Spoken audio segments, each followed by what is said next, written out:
This big kitty that's treating its owner's finger like a pacifier is actually a caracol. Some people also call it the lynx of the desert. Yeah. When caracols are in their Oh my god, they're so cute as babies. Did you see the leak? You mean the intel leak from some dumbass using Signal? infancy, they are really cute. Their bodies are very small, weighing Oh my god, I wish they'd stay babies. between 198 to 250 Dude, look at their fucking ears. grams. Their brown fur Oh my paired with God. black stripes makes them look like a Pokemon. What makes caracols different from other felines is their very special appearance. Caracols have a pair of big triangular ears, and there are black tufts at the tips of their Wow. ears, looking like they have two Oh my pigtails. An adult caracol can grow up to 108 centimeters in length, which is about the same size as a lynx. Moreover, caracols have a very strong sense of territory and high Oh. alertness. They usually exhibit warning behaviors Oh when my they are nervous God. or stressed, which is a way for them to vent their emotions, just like regular cats. Besides, the caracol's call is also quite special. Compared to a regular cat's meow, its sound is more like the chirping of a chick. If you raise a caracol from a young age, it will be very clingy to its owner. Wow. This is a hell of a tale. Coming from top Trump people, and you got to see this story. This is the headlines here. Pete Hegseth sent secret war plans to journalists by accident. Just like, what? How does this even happen? We'll read another headline here. Top Trump officials debated war plans on unclassified chat shared with journalists. And this is actually the original story. I saw it before, but I wasn't sure what to make of it. And now, effectively, all the news organizations are confirming it. The White House is basically going with the no comment. This sounds far too stupid to be a mistake.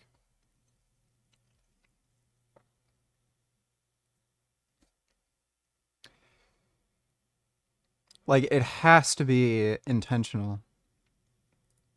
So they're not denying it, and it looks like it's probably true.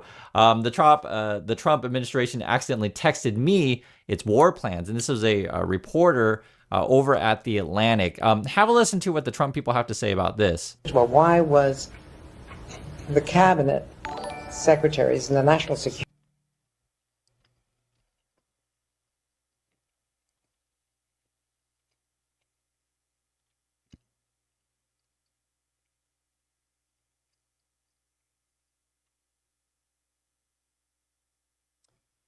Cam donated $2. Let me see.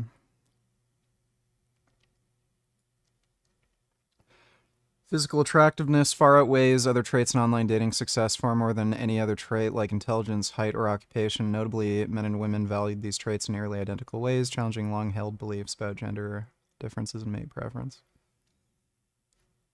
I mean, this is no surprise. So, yeah, obviously. What's up, guys? It's Grant. Thanks for the donation, Cam. cabinet discussing a potential military operation on Signal, which is a public app.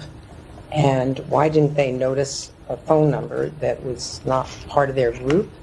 And how concerned is the secretary about the implications of this? Well, I have two very short things to say to you. First is that we will not comment on the Secretary's deliberative conversations. Right? So the first thing they're going to say is no comment.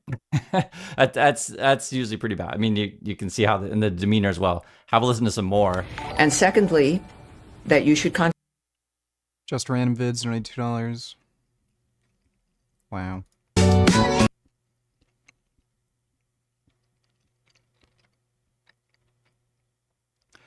That is a very big Maine Coon. So long. Oh yeah, fucking Caillou. Making a tower. That's mine.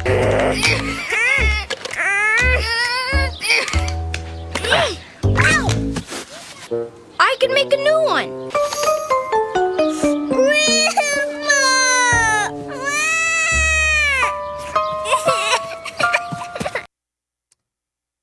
That kid is a fucking bitch. I never liked Caillou. What a weenie. Is he serious about wanting Canada as a 51st state? No, I refuse to let this man take over my country, Canada. So as an honor to Canada, I am raising my flag to... What the fuck? Trump says he's serious about wanting Canada? Ricky Barwick is funny. And yeah, he is dead serious. Thanks for the donation, Just Random Vids. Contact the White House. Okay, so first, no comment, and second, go talk to someone else, right? This is how they're handling it. This is from someone at the Department of State spokesperson. Listen more here. But in this regard, this was a very extensive series of conversations involving, a very important military action. And the Secretary of State is the leader of foreign policy. Shouldn't he have an opinion about this? Well, Dude, what's hilarious is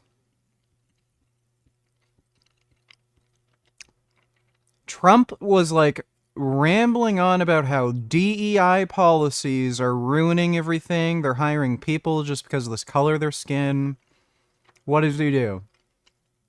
He DEI hires just retards like Pete Hegseth and shit.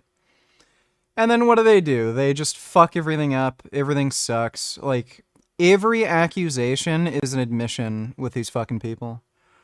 They complain about DEI hires, and that's exactly what they fucking do. From this podium, I'm not going to comment, and never would I comment in any framework. Not going to comment. Never would I comment, right? All the reporting is kind of confirming that this story is real, because that's the first thing you want to talk about, right? And then you can see how their demeanor is. The Secretary's deliberative conversations in any regard. But all right. Are you concerned yes, about the breach I'm not. of security? I've said it twice, and I appreciate your persistence. It's why you're who you are. But I won't be commenting on that particular framework. All right, Daphne, go ahead. All right, they don't want to talk about it, and already you can see they're getting attacked, of course. This is from the Lincoln Project. They say, Peak Hegseth is messy, and essentially it's you up. Yeah, we're bombing Yemen tomorrow. And that's frankly how the security team is functioning. They're all messaging each other on the single app. I'm not sure what to make of it, guys, to be honest, because it's like, is someone on their team leaking this stuff to a journalist? Because basically what if you understand it, they added the journalist into the chat, right? So you got this chat room talking about bombing other countries. And then so like, usually for these kind of things, normally you're going to be in a secure location and just talk in person. That'd be my opinion on this stuff.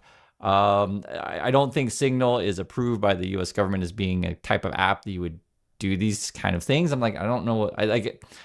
They're just acting like teenagers. I don't know how else to put it. This is Mark Warner. He's saying Pete Hegseth's morning routine just dropped 11:44 a.m. Text extremely sensitive national security information to numbers I don't know. These are the actual texts. More screenshots may come out. I recently got a broken rib from sparring at my MMA gym. Went to the doctor, they said it's broken but should heal fine on its own. It's been 2 weeks and now I've developed a cough and I feel sick. I don't have insurance. Should I go back in? Pneumonia?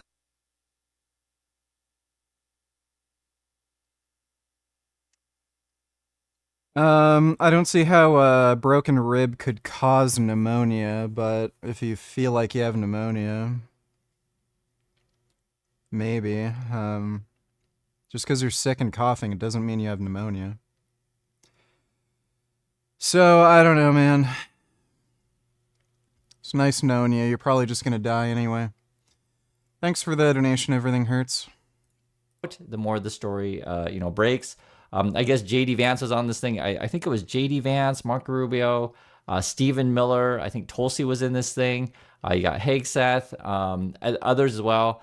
Like I said, we'll probably get a full list later of who's in this thing. So we also got this breaking news. CNN put out a list of the possible people who could have been in the chat. You got Mike Waltz, the National Security Advisor, J.D. Vance, Vice President of the United States, Pete Hegseth, Secretary of Defense, Marco Rubio, Secretary of State, Tulsi Gabbard, Director of National Intelligence, John Ratcliffe, Director of the CIA, Susie Wiles, White House Chief of Staff Stephen Wyckoff, the Special Envoy of the Middle East, Stephen Miller, White House Deputy Chief of Staff. There's going to be other people there who are unnamed here. And then the reporter, the editor-in-chief of The Atlantic, Jeffrey Goldberg.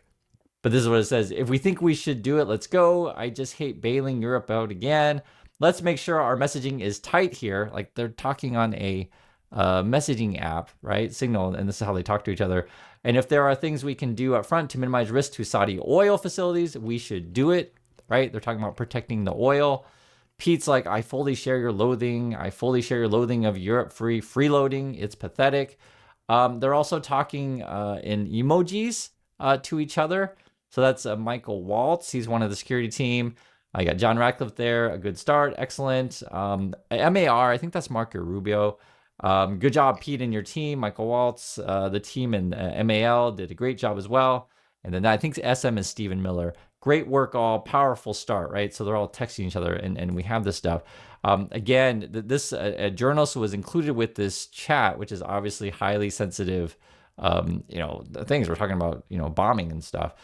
It was actually really interesting. Because I read through it, the reporter at first when they saw the text, right? Because they're like, "Why am I in this thing?" He thought it was kind of a joke at first, like, okay, maybe someone just joking or something like that. And then as the kind of text went on, it was like, wow, these kind of sound like the people. And then when the reporter saw that on the news that the U.S. started attacking, he's like, oh crap, this is real. And so like basically left the chat because this is all classified material. You don't want to be breaking any laws or anything like that. I don't know what to make of it. I'll just say this. Could it be someone from the inner circle of the Trump people added the journalist to leak out kind of what these people are doing? That would be one theoretical, right? I don't know. I'm just saying that'd be one theoretical, as an insider leaking. Two, are we hacked in some way to where someone has access to the group chats or whatever these people are doing in the Trump thing, and then they're leaking it to the press? Or is there a third option that I don't know about? I'm just trying to make this out for myself right now. All the news stories are basically covering the original report happened where the reporter got access to this sensitive group chat, classified group chat of war plans. Now it seems all of the news organizations are confirming it with their sources, etc. Everyone's going to be no comment. Graham here, and if you haven't heard it yet, breaking news, we now have an official plan from Donald Trump that aims to lower the cost of housing. After all, affordability is at its lowest level in more than 3 decades. 76% of Americans feel like the cost of housing is a growing problem. Inventory is at a record low, and if there's a solution, now is the time to pay close attention, because it's crucial that we talk about exactly what's being proposed, what this means for you, the chances of this passing, and the likelihood of it making a sizable financial difference, especially since this could result in more than 4 million new homes potentially coming on the market. Although before we start, if you appreciate videos like this, where we just talk about the facts, regardless of what side you're on, it would mean the world to me if you hit the like button or subscribe if you haven't done it already. I know it sounds silly to ask for, but it actually does make a pretty big difference from the channel, and as a thank you for doing that, bringing up the speed. A lot of the problems that we see today are the result of the 2006 housing bubble, when home builders went into overdrive. Back then, they constructed more homes than buyers could purchase, people were purchasing properties with no money down, and once sellers began cashing out, everything suddenly collapsed. Now typically, a market correction like this would be much needed, because it's how a lot of people, including myself, were able to purchase their first property for a fraction of the price that it is today. But here's the catch. Even though the housing market eventually recovered, home construction never fully bounced back to pre-2006 levels. So with fewer homes being built and more people jumping in the markets, home prices started creeping back upwards, until COVID hit and everything went haywire. Like, as I'm sure you've seen throughout 2020 and 2021, mortgage rates hit their lowest point ever in history, making it incredibly easy to finance a home. This meant that a sizable portion of the housing market had been bought by people with really low interest rates who refused to move, because if they did, their payment would increase by more than 50% now that rates have gone back up. This is what's known as the lock-in effect, and when you combine that with the fact that home building still has not caught up to where it was 20 years ago, you have the perfect storm to keep inventory low, prices high, and places like this renting for $1,400 a month. So what's the solution, and where do we go from here? Well, according to Trump's Sengoku donated $2 talking about masculinity.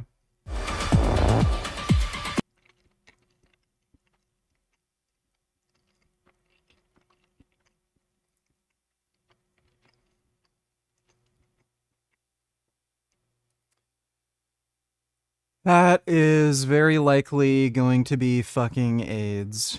But we can watch that next. Thanks for the donation, Sengoku. Plan, there are 3 items that would bring down the cost of housing, with the first being building codes. As an example of this, the Department of Housing and Urban Development previously issued a policy that required all new construction meet a certain level of energy efficiencies if they were to qualify for federally backed mortgages. Now, even though this is certainly an upgrade, the National Association of Home Builders estimated that this could add up to $31,000 to the cost of a new home. And that's just the very beginning, because these energy efficiencies apply to pretty much everything from furnaces to water heaters to air conditioners, dishwashers, and light bulbs. The list goes on. Now, personally, I'll admit I'm a fan of energy efficiency. I'm not a fan of wasting energy. I like to turn off electricity when I'm not using it, and I like renewable energy. But I'm also not naive to the fact that when certain things are mandated by the Housing and Urban Development, that's going to drive up the cost. And if the only goal is to bring down the cost of a house to then pass the savings on to the buyer,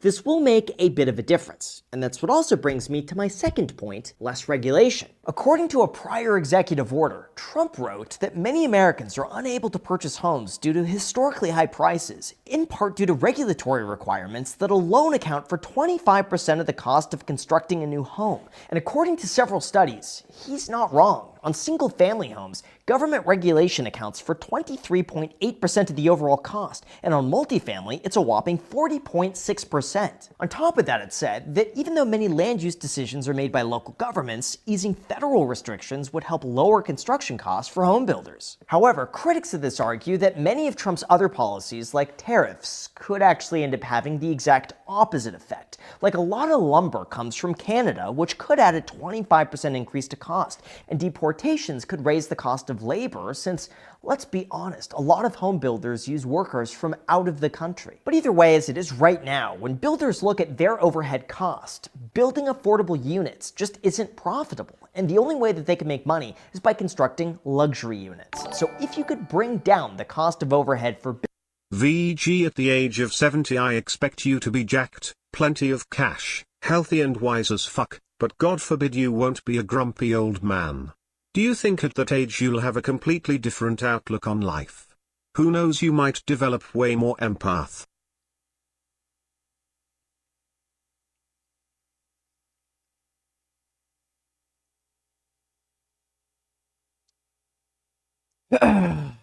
I see myself still being pretty grumpy.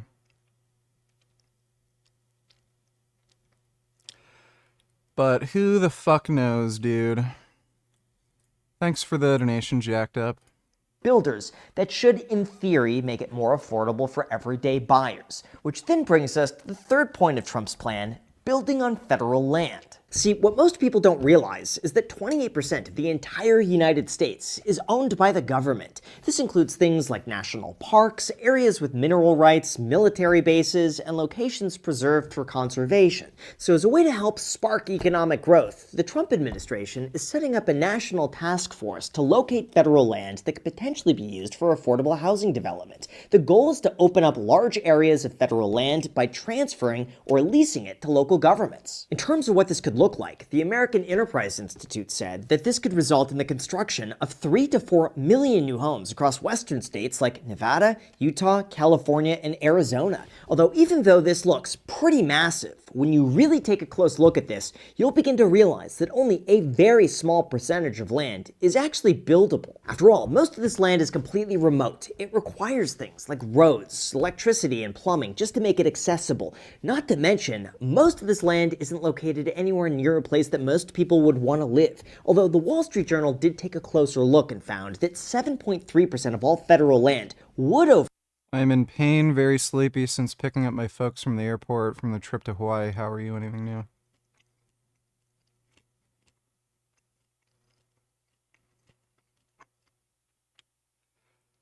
Well, I've had a pretty annoying day. I forgot that today was garbage day, so Forgot to take out the trash. Was feeling pretty sick all day too, and for some fucking reason, PayPal will not let me transfer money to my fucking bank. Just randomly. I put in my bank information, and it won't let me select my fucking bank when I cash out. So that's great. I'm hoping it's just a glitch and it's just going to go away on its own. Overlap with an existing city, so this could potentially be used for additional development. But in terms of whether or not this is actually going to make a difference and what you could expect in the housing market over the next few years, I hope you're sitting down. Although before we go into that, when it comes to investing, building wealth, or even basic personal finance, it is crucial to plan ahead and think long term. Like, take the housing market as an example. History shows that the longer your time horizon, the greater the chances of coming out ahead profitable. And in my opinion, this mindset applies towards anything worth building. After all, so many people are completely unprepared for the future. They have no backup plan in the event that something unexpected happens. And if you want to take matters into your own hands and protect everything that you've worked so hard for, that views on Buddhist and no thank you so much will likely call it that. It's a strategic effort to use our resources responsibly while preserving our most beautiful lands. They further went on to say that for land use, all options are being explored, including transferring or leasing federal lands to public housing authorities, nonprofits, and local governments. However, lands within national parks, wildlife refuges, or other conservation areas will remain protected. Specifics will be announced as the task force completes its review and finalizes details. Practically, this just means that if an area is rezoned for development, it's probably just going to be near an existing city without an alternative purpose, and the government's likely going to rent it to this. The group chat leak is really bad. They literally put the wrong guy in the group chat with the same initials. They use Signal to avoid archiving. They likely violated the Espionage Act, but, you know, who cares? Makes you wonder about other chats they hiding. There's no fucking way in hell it is normal to use Signal.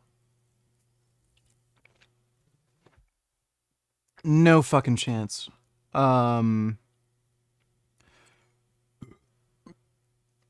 So, yeah, this is either deliberate or, you know, the kind of incompetence that you'd expect from the Trump administration. Thanks for the donation, though, retard.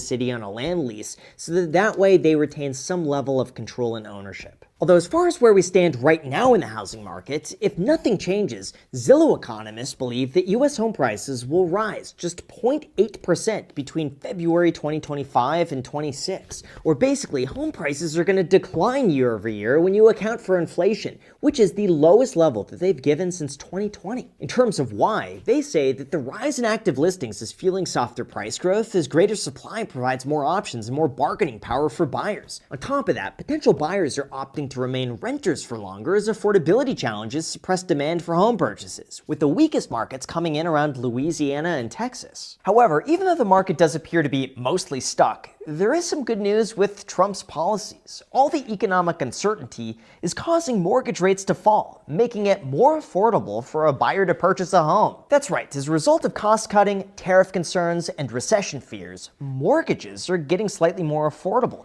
bringing a surplus of buyers and sellers back into the market, which inadvertently is helping the housing economy. All is only moving, which this guy talks in a very annoying way.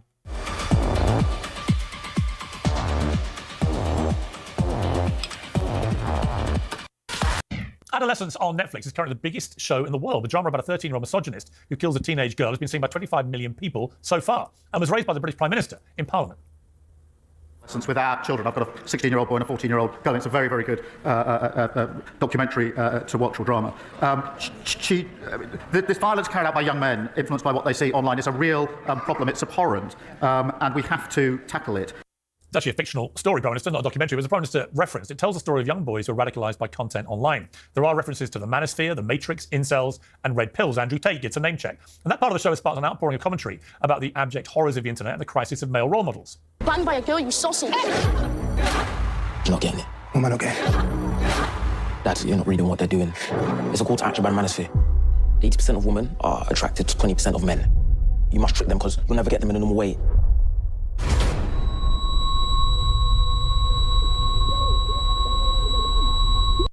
Well, The Guardian summed up the general tone of the reporting with a headline that said, That sounds like some gay-ass weenie shit, dude.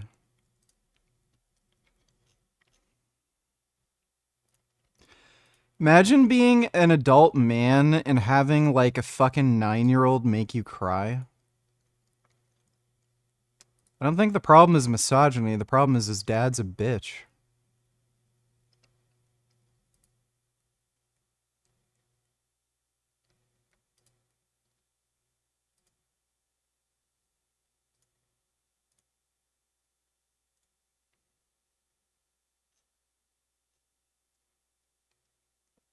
Dune Awakening. That game looks like shit.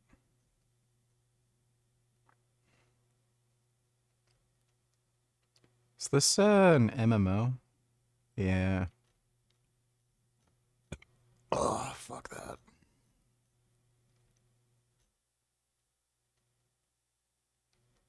That looks like shit.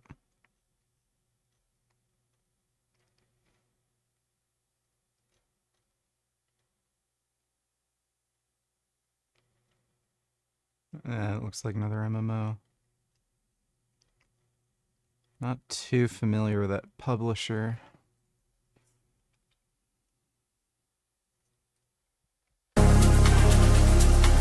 Fuck.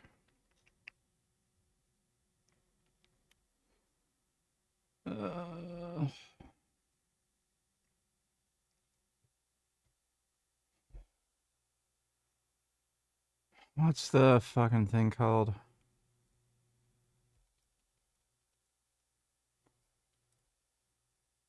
Yeah, I played Death Stranding. It's fucking awful, dude.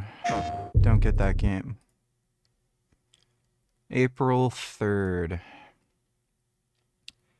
1.5 weeks. said from the police to the Prime Minister how adolescents... No dude, it's not deliberate, it's really, really dumb and bad. Mike Waltz meant to add Jamison Greer, US trade representative, to the chat and not Jeff Goldberg. Officials use Signal for setting up meetings, not sharing classified materials. So it is gross negligence and incompetence. That's what you'd expect from DEI hires. Thanks for the donation, retard. This is making Britain face up to toxic masculinity. But is it really? Can it not just be a successful drama that references popular culture, as so many do? Critics of the show say it's another version of the same man-bashing narrative that gave rise to the so-called manosphere in the first... Have you seen the trailer for Blood of Dawn Walker?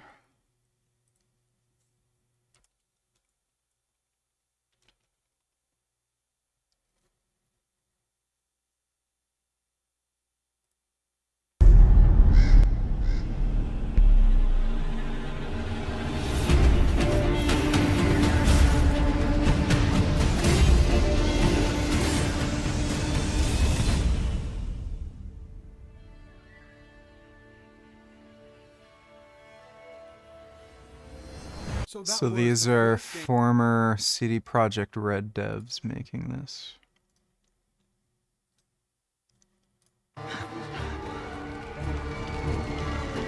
Must be here somewhere.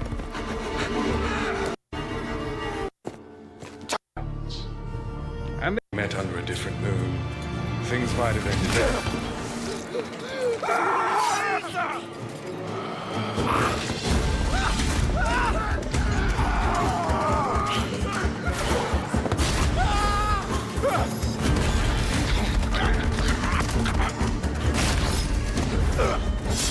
Yeah, it looked like a Mongolian.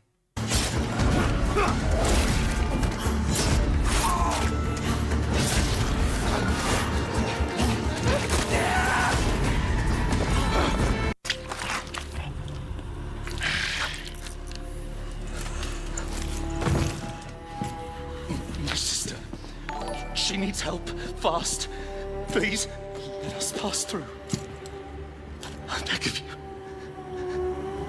Please. please.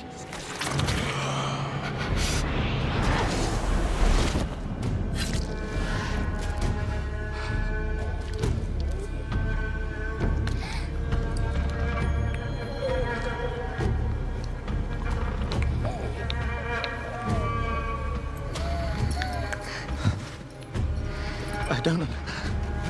How? JD Vance talked like a narcissistic piece of shit in those leaked messages. He finally admitted to hating Europe, explains now why they want to suck Putin's cock so much.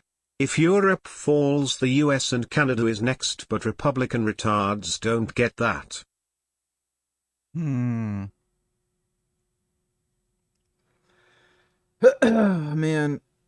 the Trump administration is so fucking dangerous, dude.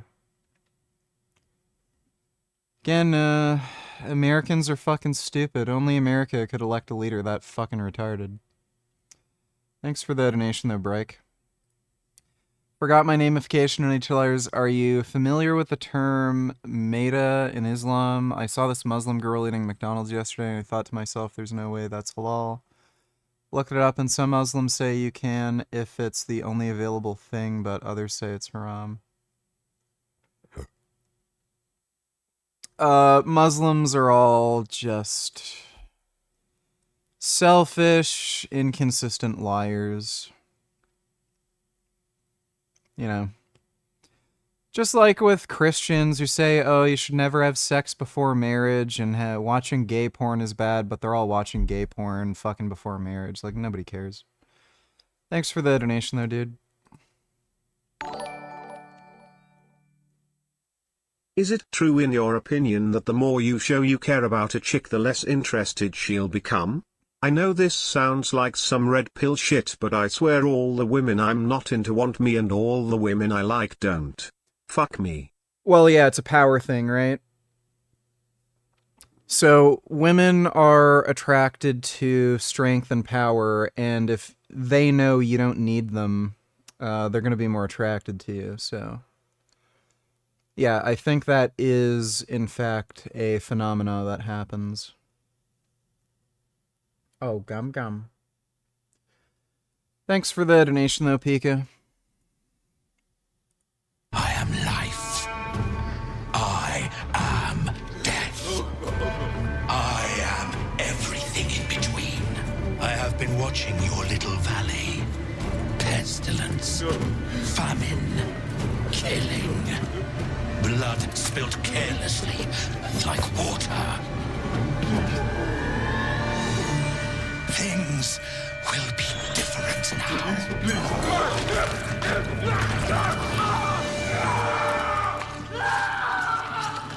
For all of you.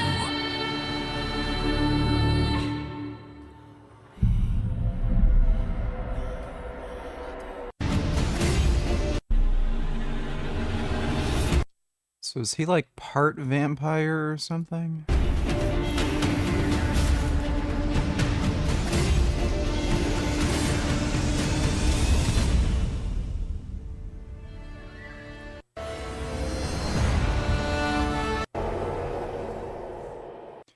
Yeah, he's got to be like part vampire because he can like walk in the sunlight. Yeah, that looks cool. So they're going to have a full gameplay reveal in the summer.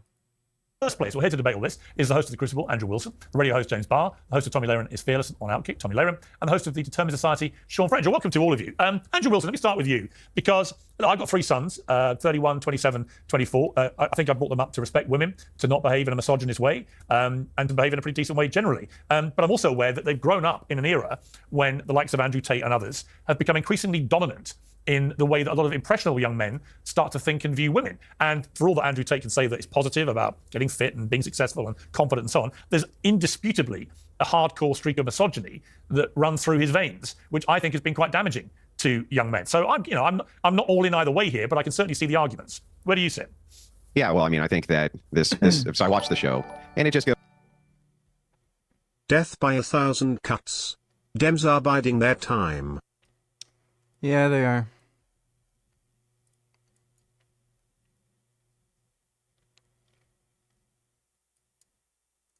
Intelligence. Without objection.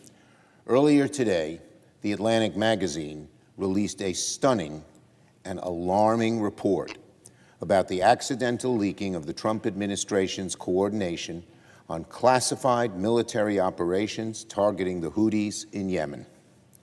According to the report, a member of the press was somehow added to an unsecured text chain with the Vice President, the Secretary of Defense, the Secretary of State, the CIA Director, and other national security officials.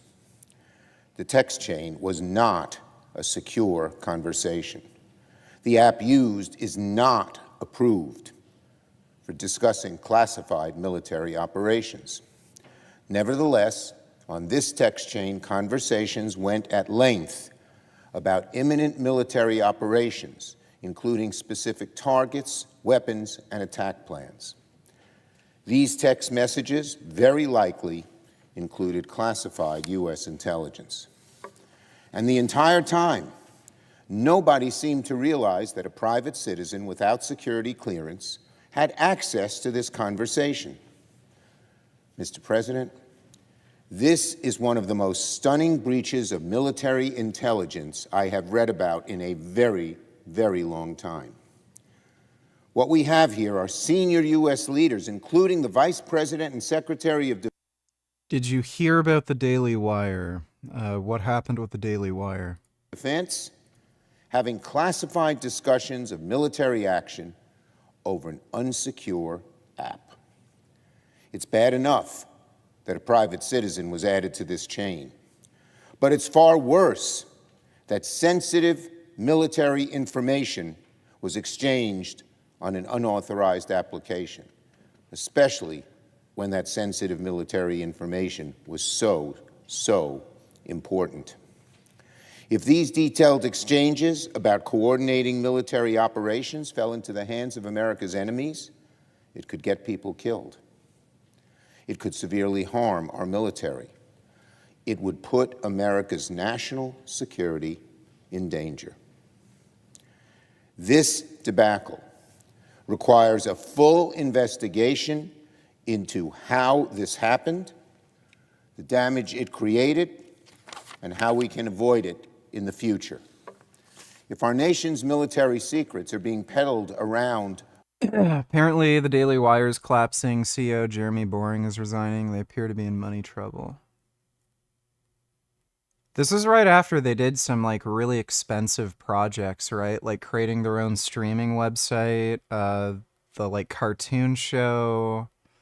I think they were making their own version of Snow White and some other movie. So, yeah, I don't know why they didn't just stick to YouTube. Over unsecured text chains, we need to know that at once, and we need to put a stop to it immediately. Every single senator, Republican and Democrat, and independent, must demand accountability. If a government employee shared sensitive military plans like this, they'd be investigated and face very harsh consequences. Again, this kind of carelessness is how people get killed. It's how our enemies can take advantage of us. It's how our national security falls into danger. If you were up in arms over unsecure emails years ago, you should certainly be outraged by this amateurish behavior. I ask that Leader Thune and my Republican colleagues work with Democrats right away to hold a full investigation into why these military operations were coordinated over an unauthorized messaging service instead of the secure communications channels funded by taxpayers. And I want to finish with this. When Pete Hegseth became before the Senate as a nominee, Democrats warned that something like this might happen. These people are clearly not up for the job. We warned confirming them was dangerous, that they'd behave recklessly. Unfortunately, we were right. Now we must have accountability, and both parties in the Senate should investigate how this blunder was. DEI hire. I'm pretty sure that the Dolly Wires version of Snow White was can-lost. The Wikipedia page for it does not even exist anymore. Well, it looks like they did spend some money in the production. Didn't Brett Cooper say they finished filming or something? So I don't know. Anyway, they're fucking stupid. Thanks for the donation, Dodo. Goes through a typical feminine view, right? So all of these things are always through the prism of the feminine. So young boys, they don't do well at school. They don't do well in school because it's all programmed for the feminine. Stay still, fold your hands, right? Be quiet. Boys are rambunctious. They like to beat each other up. They like to be mischievous. They like to break things. They like to do that kind of stuff. There's no outlet for them to do that stuff. They're This is absolutely true. School has been feminized, and it massively biases female students. What makes it worse, too, is especially when you're in elementary school, most teachers are female. So you have these, like, dumb, stuck-up, uptight fucking bitches just enforcing these dumb, stuck-up, uptight bitch rules for no fucking reason. I remember, like, just me and my friends, like, at recess, we'd, like, wrestle just in the field, and we'd have wrestling matches, and then they'd like, you can't do that, go to the principal's office, like, it's so fucking gay. 2x speed, don't skip please, Donny Tillers, this is very menti, please do not skip, please, please, please. Hey, Kelly Vegan, I'm going to explain to you how this is eco-fascism. No need to use animals for anything, animal products are not products. That is not eco-fascism. That's a moral statement. It's also the epitome of settler colonialism. First off, I'm not watching this. Dude, do it like... Here's my take. Gay retarded bitch. Like, you're a gay retarded bitch. Only a gay retarded bitch says this shit. Settler colonialism,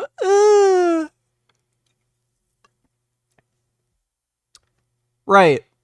I would love to see this woman, like, grow up in a tribal society, you know, like what existed before the Europeans came to North America, and then tell me how she likes every single one of her friends and families getting butchered to death by a stone club, and then becoming a brood sow for, you know, the neighboring tribe that just decided to exterminate her tribe.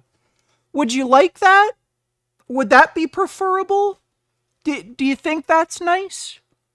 Or maybe growing up in Africa, where you just have, you know, like tribes like the Zulus that are run by warlords, and again, they just massacre other fucking tribes and absorb everything into their Borg. Would that be preferable? Like, settler colonialism doesn't seem that bad when the settler colonialist entity is more ethical and functional than the fucking, you know, society they're colonizing. Go fuck yourself. She's not even able to address the ethical point. She's just rambling about, oh, white privilege, this and that. White people are evil. That's why we have a functioning fucking society run by white people, because they're so fucking evil. If only we learned how to exist like Muslim tribal societies that just murdered everybody and raped women and had sex with young girls, you know, like non-whites.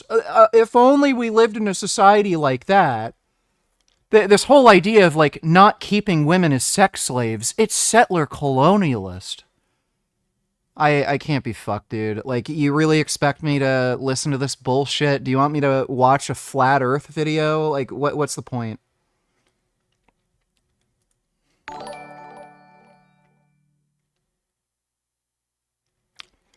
Forgot my namification on utilitarians. Do you think Trump might start disappearing people? I'm not sure if he could be pushed to do something like that, but at this time, it's worth remembering that Epstein was killed under Trump's first presidency. There isn't any proof as of yet, but still. I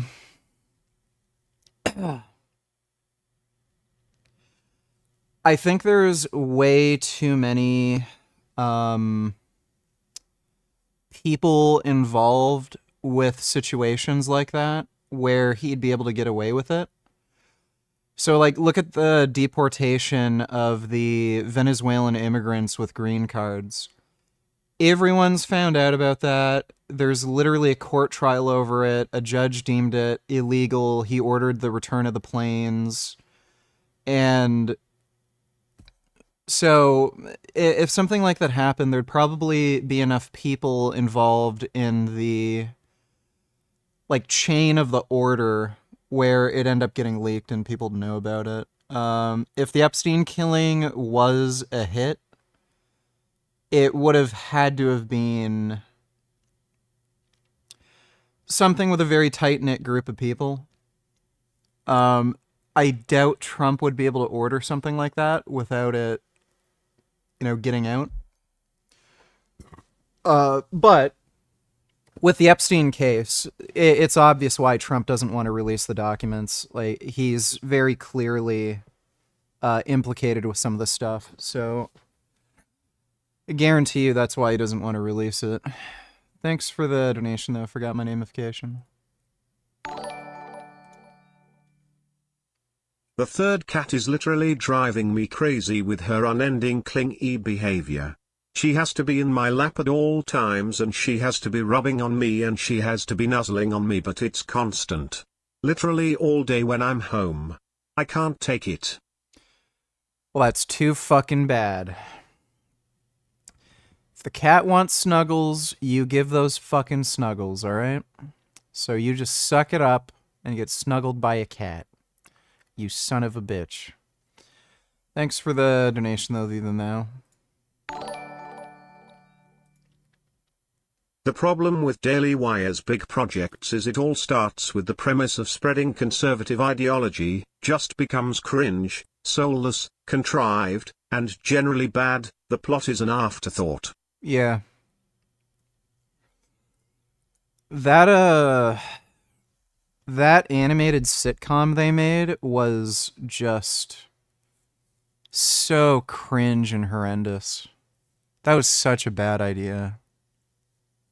Looking forward to it. One question. Can you share how your information about war plans against the Houthis in Yemen was shared with a journalist in The Atlantic? And were those details classified?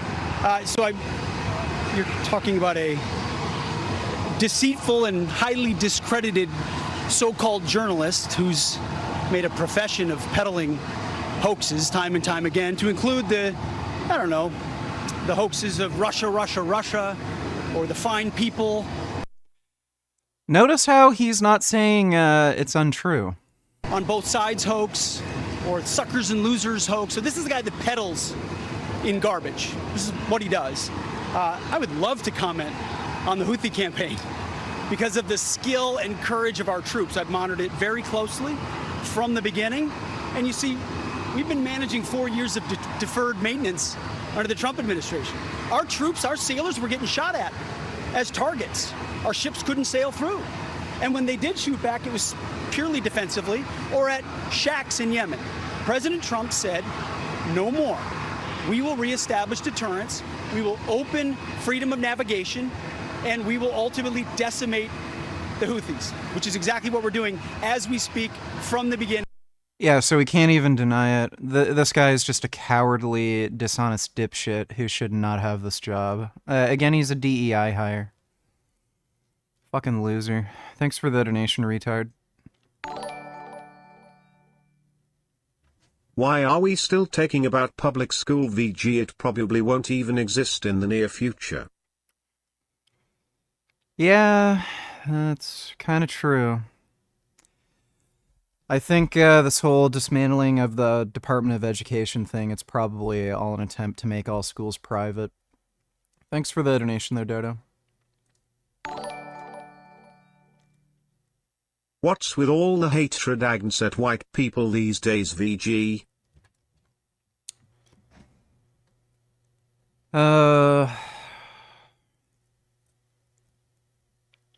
Just retarded cucks, dude. Thanks for the donation, Dodo. Brazil Nuts Kill donated $2.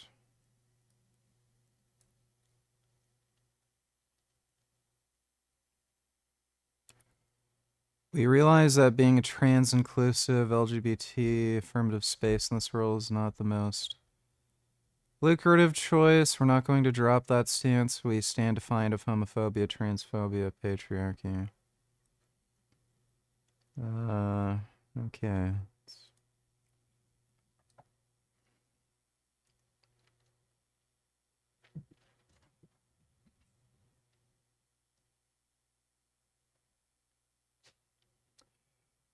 Elon's Troon son for Teen Vogue. Is that his female to male trans son? Okay. So one of my viewers brought to my attention this video from a channel called Turning It to My Attention. So they brought this Brazil nut patty sandwich. Okay. And that you saw that patty that he just flipped over in the skillet. It's made out of Brazil nuts. And he got them in the shell. He's taking them out of the shell. That's a lot of Brazil nuts. Putting them in a processor. And frying everything up to make these Brazil nut patties. And also, you know, knowing that when it comes to a lot of vegan recipes, vegan food in general, it's not that satisfying. Like you could probably eat 2 of these patties and still feel hungry enough to make a whole second. This is coming from a girl who, after she stopped eating a vegan diet, gained a ton of weight. I think she gained like 20 pounds. So if you eat vegan, you're constantly hungry and need to eat more. But then when she goes and eats meat, she gains like 20 pounds. Nut patty sandwich, okay? With the fake cheese and everything. But yeah, the reason that this was brought to my attention is because of the potential for selenium issues with this. One Brazil nut, I've heard, has enough selenium for your entire day. That's what I heard. Even as a vegan, I avoided eating too many Brazil nuts. First of all, they don't taste that great to me, but maybe he got some that tastes benign or mild. Normally, it tastes kind of soapy to me. But even now, I avoid eating too many Brazil nuts. You know, I got a carton of mixed nuts, and the other day, as I was eating them, I kept hitting Brazil nuts for some reason. You know, you reach in and you grab some. So by the time I got... Yes, you're gonna die from eating a Brazil nut patty. Okay. Dumb bitch. Thanks for the donation, Brazil Nuts Kill. Do women see gaming as gay? I wanted to get a gaming PC, but I don't want to dry up pussy. Thoughts? Women will complain about literally any hobby you do. They do that just to see if you're easy to manipulate and control. So they'll complain if you have a hobby with cars or motorcycles or working out or video games or anything. So stop caring what fucking women think and just do whatever the fuck they you want. If they have a problem with it, they can get fucked. Thanks for the donation break. I think I have an infection in my chest. Please pray for me. I'll suck your dick. I won't pray for you, but I'll think for you.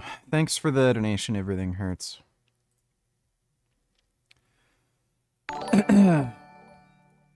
Elias donated $2. VG wants your daughters to share the bathroom with these trans women.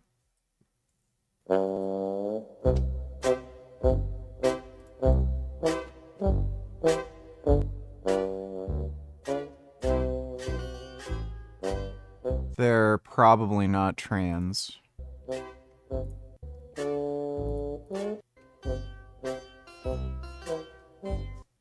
Thanks for the donation, Elias. Predator donated $2. This guy goes all around Canada doing Predator things. You should hit him up in chat to join him when he's nearby you. He's really awesome. Posted here on YouTube in the last this week, 2,000 views has made more than the video we posted with 300,000. Actually, I wouldn't bother doing any of these predator poaching videos. Thanks for the donation, Predator. Haggy donates $2. What have your experiences with different meds been, and have you ever tried Wellbutrin? I was on Wellbutrin for a while. It made me pretty sedated and drowsy, and it really reduced my appetite.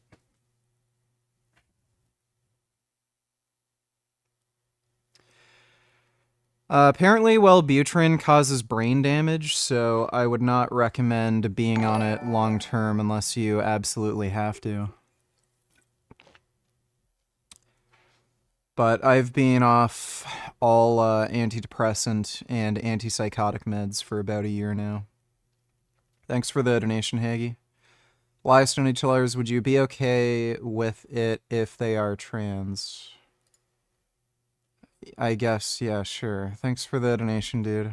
Teachers are all women, right? There's basically all masculinity is now considered toxic. Basically all of it. The same women who are getting their double shot of espresso on the way over to the school they're about to teach at. They're 24 years old. Sometimes they're banging their own students, right? Hilariously enough. And then these people go out to Parliament. The same women go to Parliament. They vote to send men off to war to stab each other in the face with bayonets. And you're concerned about toxic masculinity. It cracks me up. It's like the brutal savagery of men is a necessary precondition for society to exist. And we just kind of pretend like it's not. And this show should actually be an indictment on the feminine rather than the masculine. Because basically masculinity is just punished everywhere all the time. Yeah.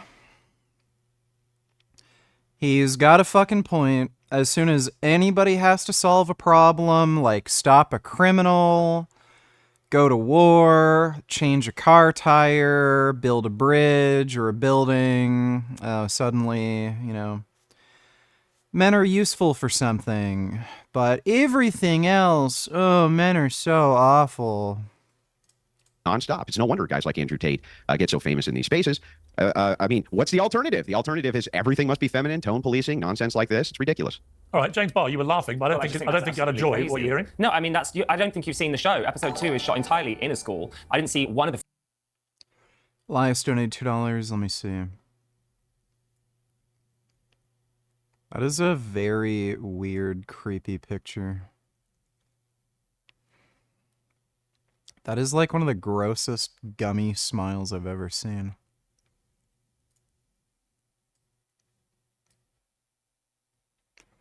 Polish man, German woman tied to a pole of shame for their relationship in the central square of Eisenach. The sign reads, I am marooning, mixing the race. Yep.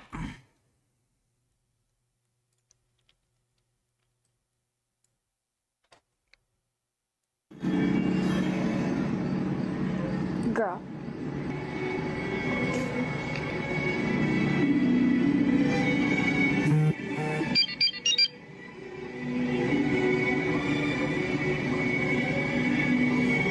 Because of her part.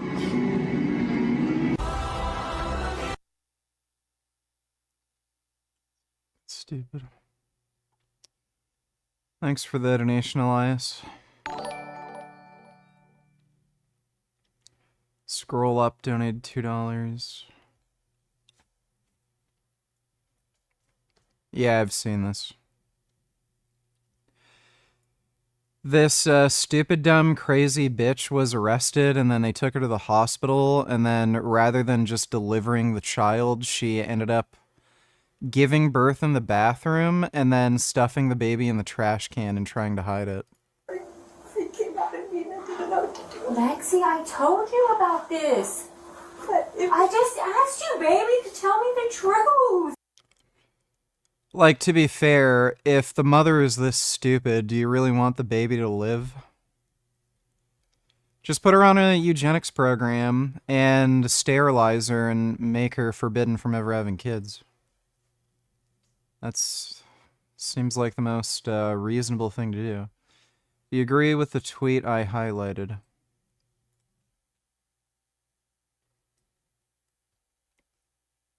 What? I don't see any highlighted tweet.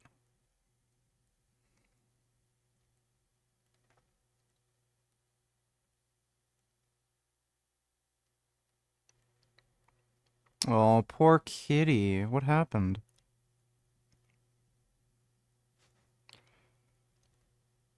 I first assumed the new family had beaten the poor kitten in some evil fashion. Fortunately, I read through it and it was actually a tragic accident. Shame on you for portraying the story in such a misleading way.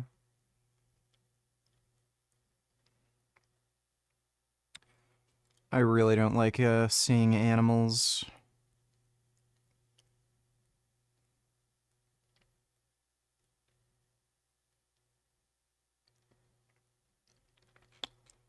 Really don't like seeing animals get hurt. Thanks for the donation. Scroll up. What is it with all this hatred of men as well? It's just Marxist political theory, basically. Thanks for the donation, Dodo.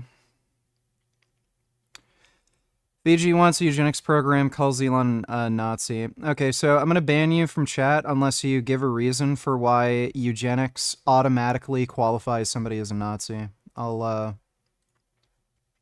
give you time.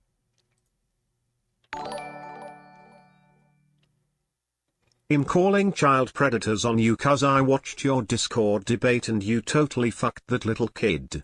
And I don't know what you did to him but he even said he'd be back for more later, like what the fuck? Did you hear Floyd Mayweather died? Sad.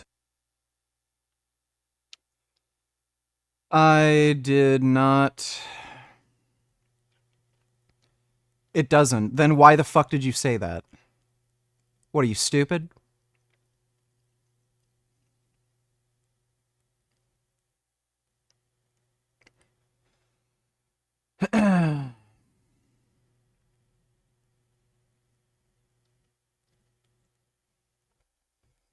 Okay, yeah, this guy's just banned from my chat. He's just retarded. I think he might be from the politics Discord or something. Everybody in the politics Discord is like a literal retard. I'm actually making a rule for myself that, 1, don't argue with anybody in politics Discord, and 2, if I'm really bored or something and I end up arguing with somebody in politics Discord, 30-minute max. Doesn't matter. Just, even if the conversation's getting heated and I want to keep going, 30-minute max. They all waste your fucking time. They're time-wasting, attention-seeking fucking dipshits.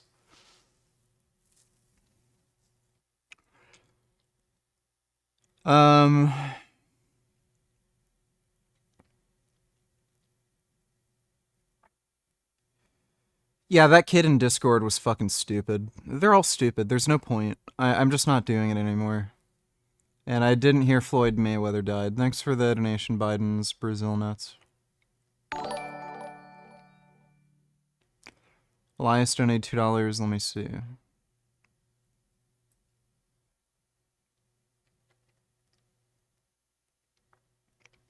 I think the typical way to commit suicide back then would be to fall on a sword. That's generally what they do, or just a long knife. That's the most efficient way.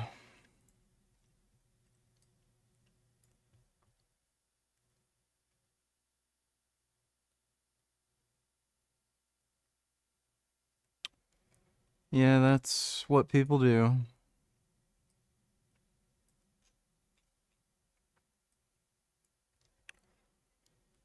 Damn, you fine, bitch, you see me. Every time you ignore me, I'ma hit my baby mama. Hey, how you doing?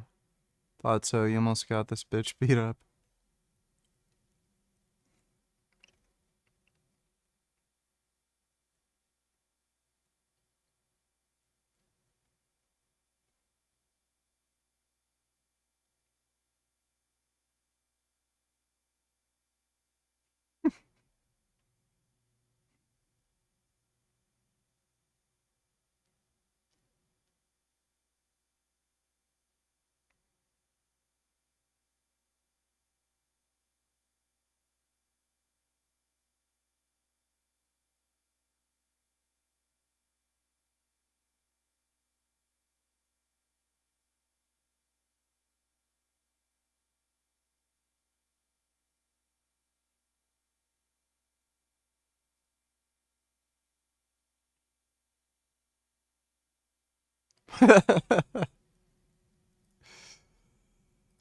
That's hilarious.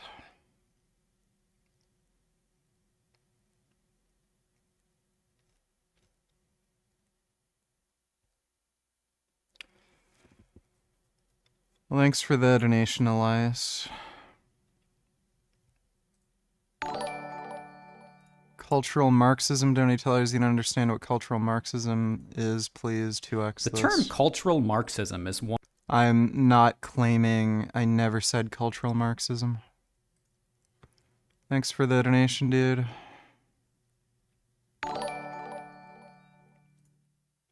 When did Marxism promote such hatred? What happened to equality?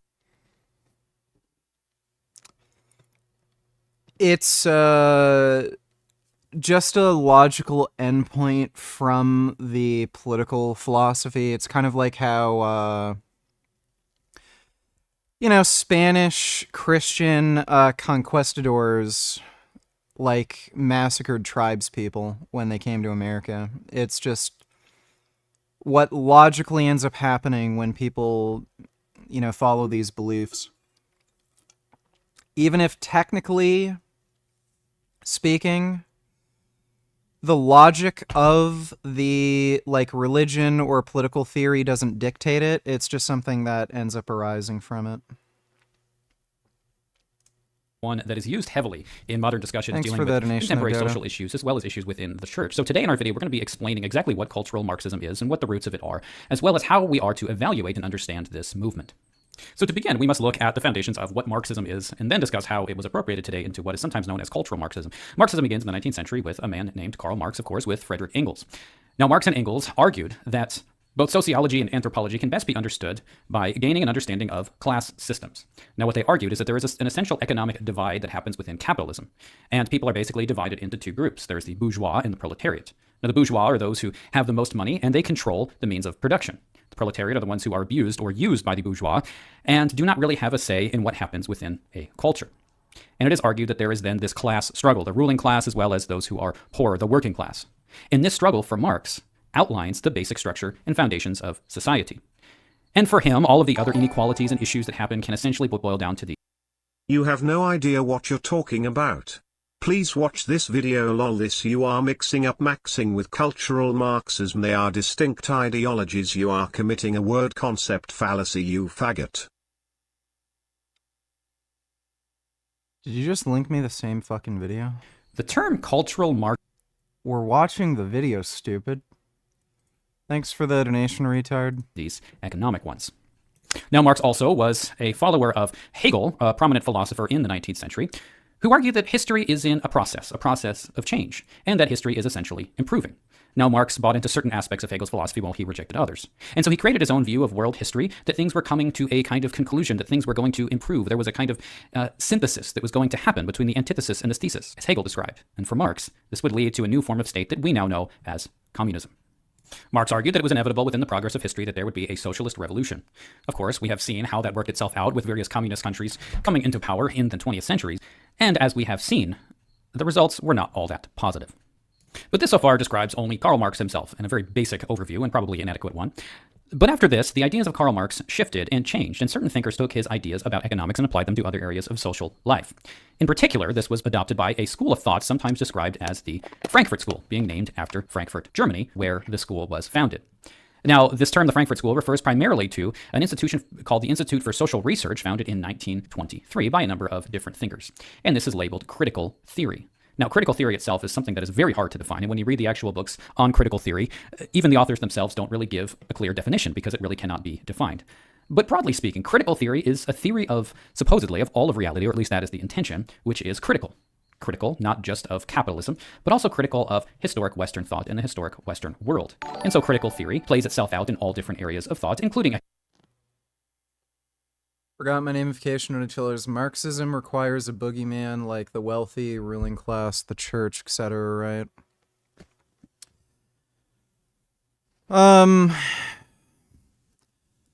Sort of. It's like the general idea that these fucking, feminist lefty tards use. Thanks for the donation, forgot my namification. economics, but goes far beyond that to social relations as well as things like art. But what's really important about this whole movement and how it affects us today is this, that with critical theory, the ideas of Karl Marx were developed and expanded to relate to all different areas of thought. Now, while Marx thought that all different social relations were essentially and foundationally based upon economics, critical theory began applying this narrative of an oppressed group and an oppressor group and applying it to various aspects of social life. And the oppressor was no longer seen as just the rich or the bourgeois who controlled the means of production, but it was expanded to speak about issues of race, class, and gender. Classically, those are the three that are used the most, though there are many other categories that can be discussed in this way as well. And it's argued that there are those classes which are oppressors. Those people who are oppressors are those who are of... That wasn't the OG retard you know and love. Marx is a butthurt faggot who subverted and ruined the West to some degree, but anyone who removes themselves from their crushing bitter hatred of how poor they are can overcome it.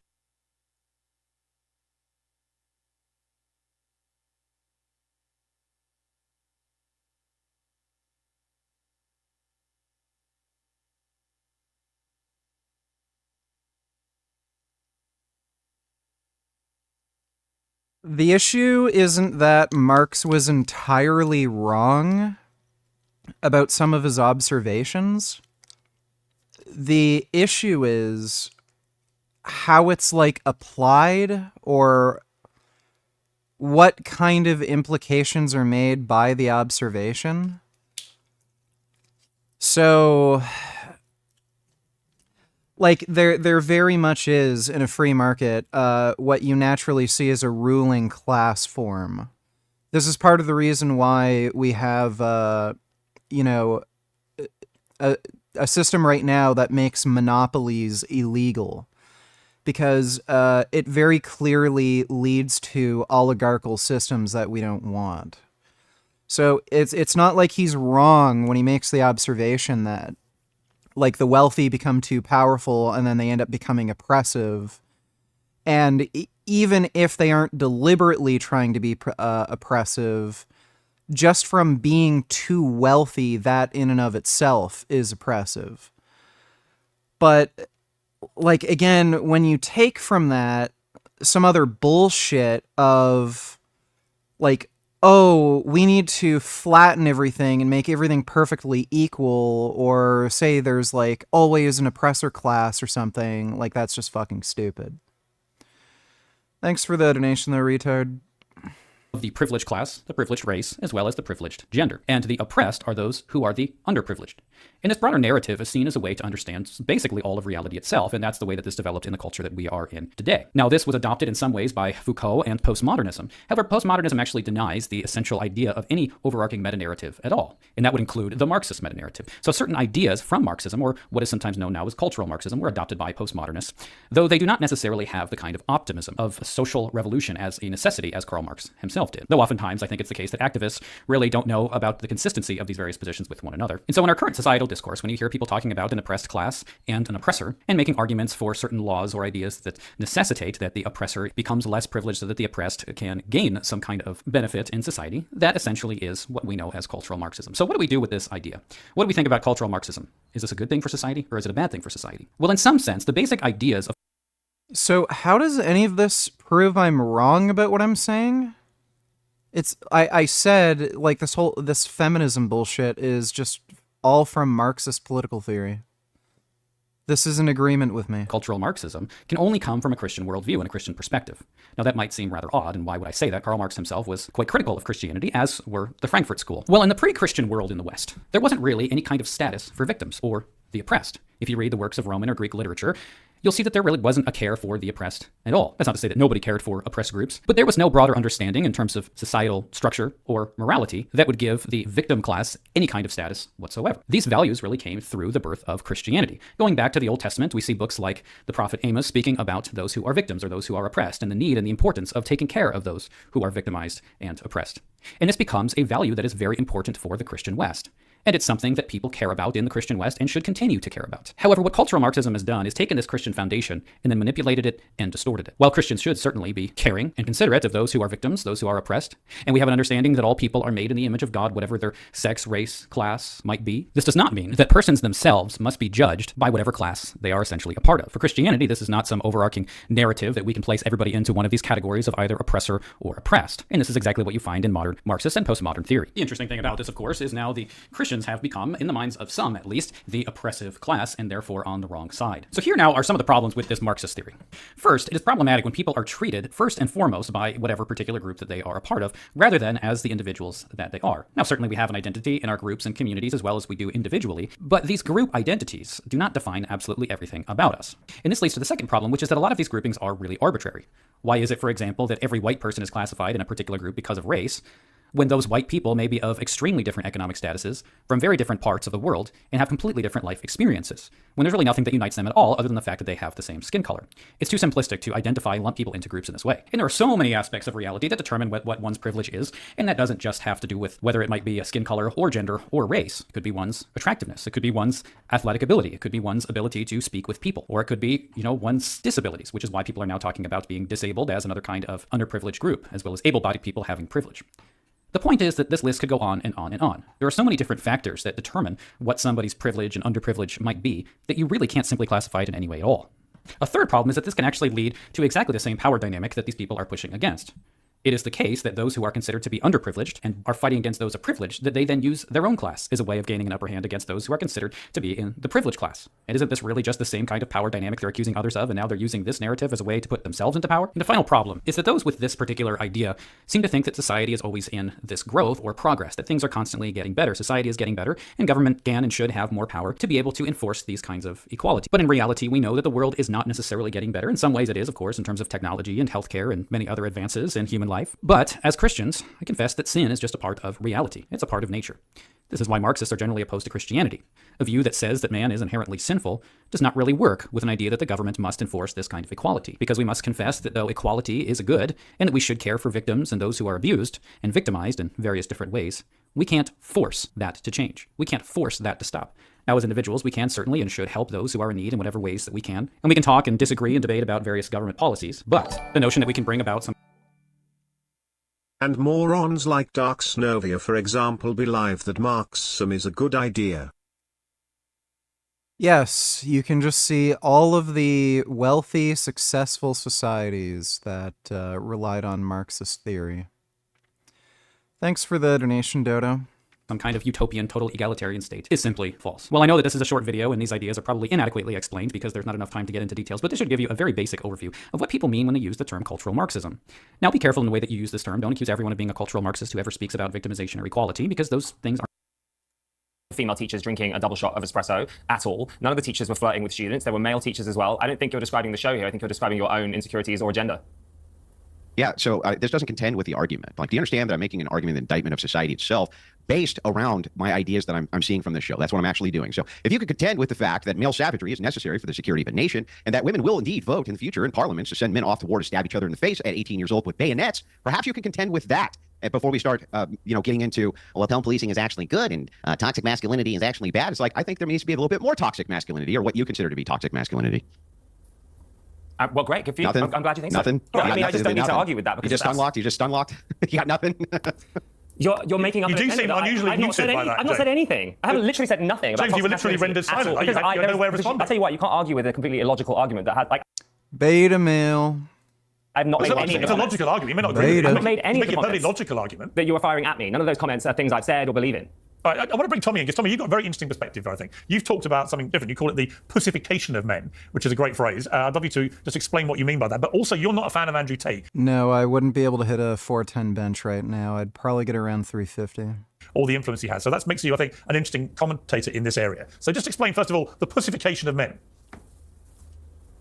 All right, Piers, well, I think, and I can't see you all, so forgive me if I'm incorrect here, but I think I'm the only female on this panel, Correct. So I'm really anxious to weigh in. Okay, so I think over the last probably 10 years, there has been what I call the pussification of men. It was everything should be about your emotions and your feelings, and men were emasculated, and this whole concept of toxic masculinity warped the minds of a lot of young men. And they felt masculine, they wanted to be masculine, but society was telling them they should be softer, that it was being toxically masculine if you wanted to play sports and chop wood and go to war. And so men were so emasculated and so beat down that then there was this revolution of what was actually toxic masculinity. The Tate brothers and others, which I feel as a female that doesn't represent true masculinity. That to me represents douchebaggery. And as a woman, I want a strong man who is a protector and a provider that will go to war if need be, that will protect me, protect my family, make money, I see that as being actually masculine. That's like the man that I grew up with, my dad. But what we're seeing now is these young men who look at Andrew Tate and the Tate brothers, and they see somebody who's just quite frankly a douchebag and disrespects women. And because they've been so emasculated, they're like, oh, great, that's a manly man. But that's not right either. So at some point, I think we'll go back to maybe meeting in the middle here. You can be a man who has feelings and emotions, but you can also go to war and protect and defend your family. I'm hoping we can get back there. But the two extremes right now, they're confusing men, and quite frankly, they're leaving women with few choices. And that's the real tragedy here. You see, I completely agree with you. But Andrew, you were shaking your head quite vigorously. Why? Yeah, well, I mean, it's just more feminine or feminist nonsense ultimately. And the covert feminism in society is big, especially on the conservative side. So here's what happens, right? Women need to have feminine virtues for men to be pursuing masculine virtues. For you to say things like, well, men, what I want is for men to protect me and I want men to make money. Well, that's great. What that ends up doing is it gives you a set of privilege in society. What do men get? What do men get for doing that for you? What are we getting from women for doing that? Are we getting chaste virgins on our wedding night? No, we're not getting chaste virgins on our wedding night. Are we getting women of great virtue? No, we're not getting women of great virtue. The idea of courtly love is supposed to be done for women of great virtue. Where are they? Well, they're nowhere. And so in modernity, in society, when female conservative influencers say this, it's actually a form of covert feminism. They're saying, I want privilege in society, right? But what is it women are giving to men to get it? What are they giving them? Tell me. Well, can I please chime in here? Yes, you can. And then James can, and I'll come to you, Sean. No, I would love... I think Andrew Wilson might get her on something, because I know where he's going with this. I love this whole thing of like, if you're a female conservative and you don't believe that men should be douchebags, that all of a sudden you're a covert feminist. Call me a feminist. I really don't give one crap one way or another, but I can tell you this. A lot of these men, these podcast hosts on the right that like to think of themselves as these big masculine men, and what am I getting out of it? I can tell you this. There's that feminism. All right, I believe I'm a woman of virtue, right? Out. Yeah, there's the feminism. Oh, and then you're interrupting me too. Didn't take long, did it? Didn't take long, did it? Okay. Yeah. Oh, I'm sorry. Did you want to speak over me? Yeah, I don't care if you call me. I don't really care if you call me a strong feminist. independent woman. Yeah. You're actually interrupting me. I didn't interrupt you when you were spewing your bullshit. So now it's my turn. Okay. You mean so, the truth? Like I said before, so I believe I'm. Why aren't there we go Americans again. like Here's, protesting en masse or something now that Trump is eliminating the Department of Education? Are they retarded or have they given up? Well, I'd say most Americans are retarded. I don't think anybody really knows what the dissolvement of the Department of Education is going to mean, so I don't think it really is politically important for enough people to really go out and protest.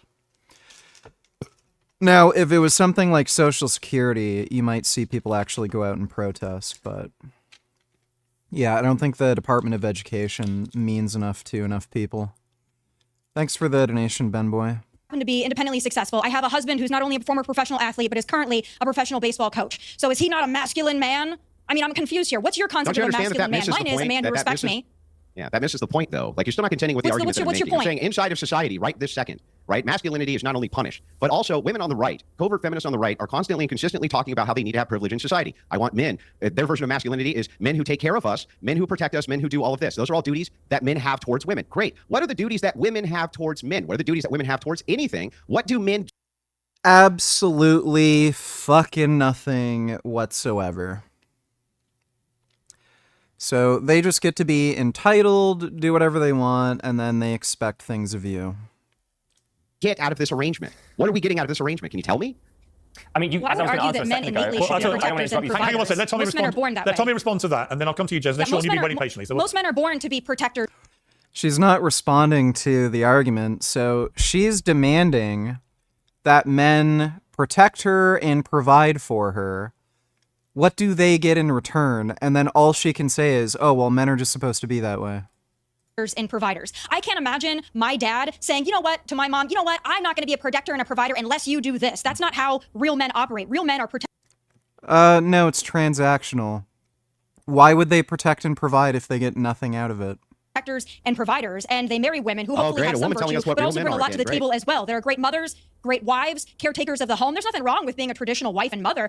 You're misunderstanding me if you think that I think that women should just be out doing whatever they want. I think that there are gender roles that should be respected, but I don't think a man needs to get something out of it to be a manly man, a protector, and a provider. If you think you need to get something out of it, I quite frankly don't consider you a real man. Yeah, so you have nothing. So you have nothing. But we'll discuss in a moment whether Andrew Wilson is a real man. Isn't this the woman, like, conservative woman who said, like, your sex is determined by your chromosomes? Like, if you're XY, you're a man. And now she's saying, oh, well, you're not actually a man unless you fulfill some other requirement. So I guess you can, in fact, be a trans man now? Or a trans woman? I offer nothing. I offer nothing. You offer me a lot of argument. things, Tommy. That's why I always love having you on the show. You know that. Let's go to a real man, James Barr. Thank you. I do see myself as a man, and I know that you'll be looking at me thinking, well, you're not. You're wearing makeup. You're wearing colourful clothes. Like, look at me. I'm really camp. My nails are I painted. mean, they are worrying You know, signs. you're sat there. Well, no. Men don't even get pussy in return because women can just say, I'm not in the mood. Right? So, if women are going to be making demands of you, like, oh, you need to be, you know, protecting and providing for me, they need to, hold up whatever obligations you want, right? And that's why you should never get married. Because as soon as you get married, well, her claws are sunk into you. She can steal your money. You might have to pay alimony, stupid shit like that. So as long as you're just on a girlfriend-boyfriend basis, you can just walk away. So you need a power in the relationship to boot a bitch out. Because, yeah, women are fucking entitled. They'll say, oh, you have to stay in shape, you have to make money, you have to spend enough time with me, all this crap. But what do you get in return? They can do, like, whatever. And then you're kind of stuck. So never get married. Just stay on a girlfriend-boyfriend basis. As soon as she starts acting up, boot her if she doesn't fall in line. Smoking a cigarette. I'd love to get a vape out and start drinking a beer, you know, pints with the lads, just connect with you over that. I think that you have some insane opinions on what women are meant to do for you. It's crazy that you don't appreciate that a woman actually gave birth to you. Like, she gave you a womb for 9 months and then looked after you, I would hope, for the beginning of your life. And you're sat there going, what do women owe men? Women don't owe men anything. No one owes. Oh, so men owe women something, but women don't owe men anything. Okay, yeah, beta male. You anything. You have your own okay, life. do you understand that if you make an argument and you say that I'd women are watch your supposed to be seminar on how to win an in argument. a position, if women are supposed to be in a position of privilege where men do A, B, C, and D for them, and then I ask, well, what duties do women have? And you say, well, nothing. No one said right? that And then men you need. wonder, why are men Personally, checking out? I don't know why men are checking out. I don't get it. You just That's so silly, funny. man. All right, That's let me bring in the one person who so far hasn't said a word about this. Has a lot of interesting things to say. Sean, welcome to Uncensored. I think one of the key things of this series that's made it so popular is that anyone who's had young sons knows that they are, if you're not careful, they get exposed to a lot of nasty stuff on the internet. We all know this. And a lot of it is this kind of incel stuff, which I think can be a really malevolent influence on impressionable young men. And they gravitate to it. And I think that partly what Andrew's getting at, I agree with, in the sense that following the Me Too Time's Up campaigns, which were in many ways, you know, extremely laudable, brought down a lot of very bad men, no question of that. But they also, the pendulum swung so wildly that I think a lot of young men in particular felt completely disenfranchised from society, felt like they're all being treated like a bunch of young Harvey Weinsteins unless they can prove otherwise. They didn't really know what the rules of engagement were with women. Why is Christopher Langan the only guy to practice IQ tests and get away with it? He's not. That happens all the fucking time, dude. I mean, with teenage girls anymore, whatever. They lost their way. And by losing their way, they gravitated, I think, to very loud voices on the internet like Andrew Tate, who I think, like I say, he says a lot of stuff I find myself nodding to, and then he'll say this misogynist stuff, which I just despise it. I see no reason why you should ever want to have a relationship with a woman the way that Andrew Tate wants you to, where it's just pure misogyny. Just talk to me first of all about why you think young boys, teenage boys, young men, why they gravitated to people like Tate. Because I have. Yeah, thanks. Yeah, so I think it's, first of all, we got to understand that we have an amazing responsibility as a parent to lead from the home and to have these open conversations with our young children. All right, whether they're male children, female children, we have to make sure. Shouldn't there be like an underlying closeness or intimacy in a relationship if your relationship is based around lawyer-type contingencies? I think you've got the wrong one. Yeah, so dude, how exactly does it benefit you to think, oh, she's being stupid, but I still love her and I still want to be close. Oh, she's doing more dumb shit. Oh, but I love her. Oh, she's doing more dumb shit, but I just have so much closeness. You can have closeness and intimacy while making sure people are holding up obligations. Like, by the way, you don't think women think this way? You think any chick you date is going to put up with you not making any money, being lazy, not cleaning up around the house or after yourself, like all this crap? Do you think they're thinking, oh, I just love him so much. I'll let him get away with anything. Like, yeah, no, it doesn't work that way. You can have closeness and intimacy without having to be a fucking beta male simp and just let anybody get away with anything.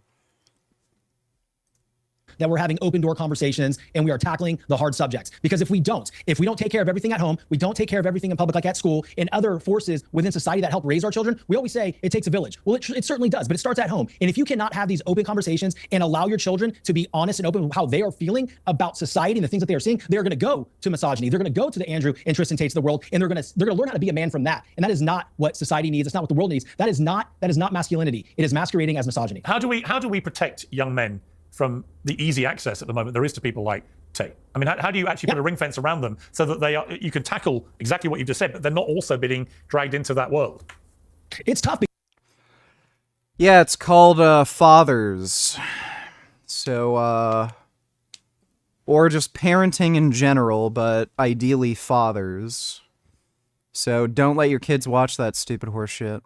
Because they're growing up in a world we never grew up in, Piers. We didn't grow up with the internet. We didn't grow up with Bumble, Tinder, Instagram, Facebook. No, I was taught how to treat women by my mother, my grandmother. Open the door, my right? aunts, Open the door. A lot of strong women in my family, very strong women, and they would just take no crap from the men. So that's the environment I grew up in.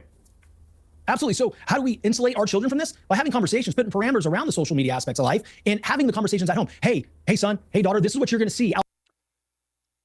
Dude, if you're being taught how to treat women from, like, women, that is just a recipe for fucking disaster. Out there in the real world, this is what you're going to see on the internet. If you see something like this, that is not how a true man is supposed to act. And hey, that's not how a real man is supposed to treat you. Right. So we have to have the conversations. Yeah, Andrew, do you intrinsically disagree with what you've just heard? Yeah, I do. Again, all of this is always the burden on men. Burden on men. Burden on men. Men need to be doing this. No, it's a family, Andrew. The family. Hang on. The family, Andrew. Husband and wife. Yeah. So let me back up. Okay.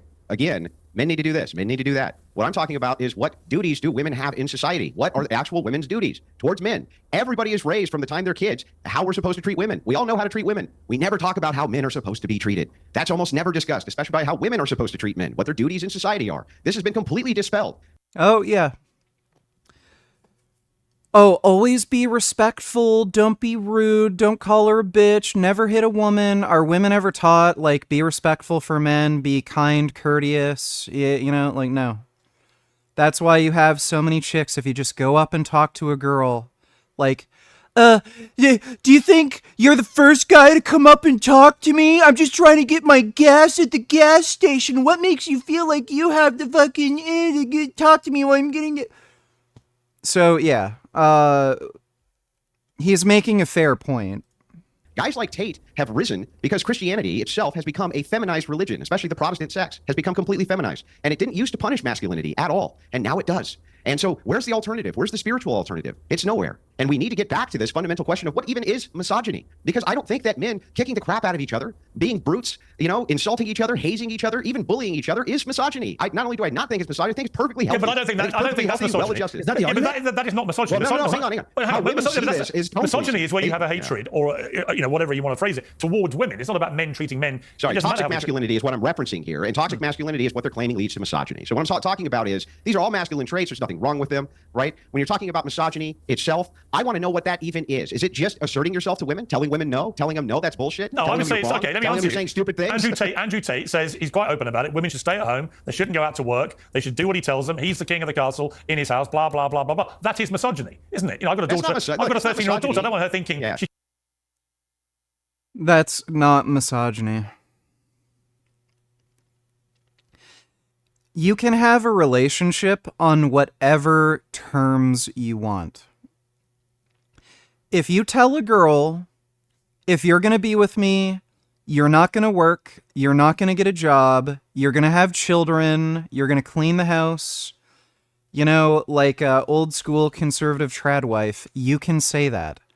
If that's the kind of relationship you want, then that's the kind of a relationship that you can demand from your partner.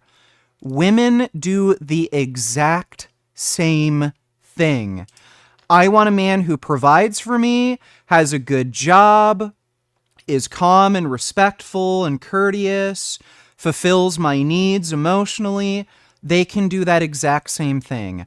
Why can't men demand that? oh, you're a misogynist if you want a particular relationship partner.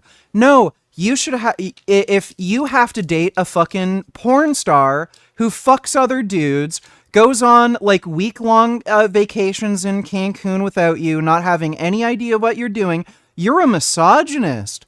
If like, it's ridiculous. You can demand whatever you want from a relationship. What becomes misogyny is if you end up just becoming a ridiculous, like, abusive asshole. So if you tell women, like, they're pieces of shit or something, like, oh, you're a skank, whore, bitch, useless, like, cunt, if you go into the porn industry, or if you just get a job and decide not to have kids, you could consider that misogyny. If you beat your wife and tell her, if you do anything that if you do anything, that goes outside of what I say, I'm gonna beat you, you could consider that misogyny. But just simply saying, if you're gonna be with me and you're gonna act this way, or else I'm leaving, that is not misogyny. Women do the exact same thing. She can never leave the house. She's somebody's It's not never leaving the house. Look, it is true that the world would be a better place if we didn't have it inverted, and women did have a natural role at home, and that was glorified, and that there was government propaganda around the nuclear family and keeping women home. Why do you want to outsource the raising of children to strangers instead of your wife? That's a way better society. Why do you want your best and brightest women forced to go to a workplace instead of the best and brightest women staying at home raising their children? That's a way better system. It's always been a better system. I guess we're talking freedom of choice. It's not forcing women to do anything. It's freedom of choice. It's freedom of choice. I love the fact that my wife's out there working.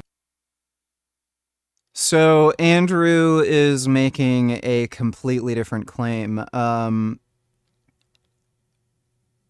You can value freedom of choice, but freedom of choice also means you have freedom to make bad decisions, either for yourself or for society.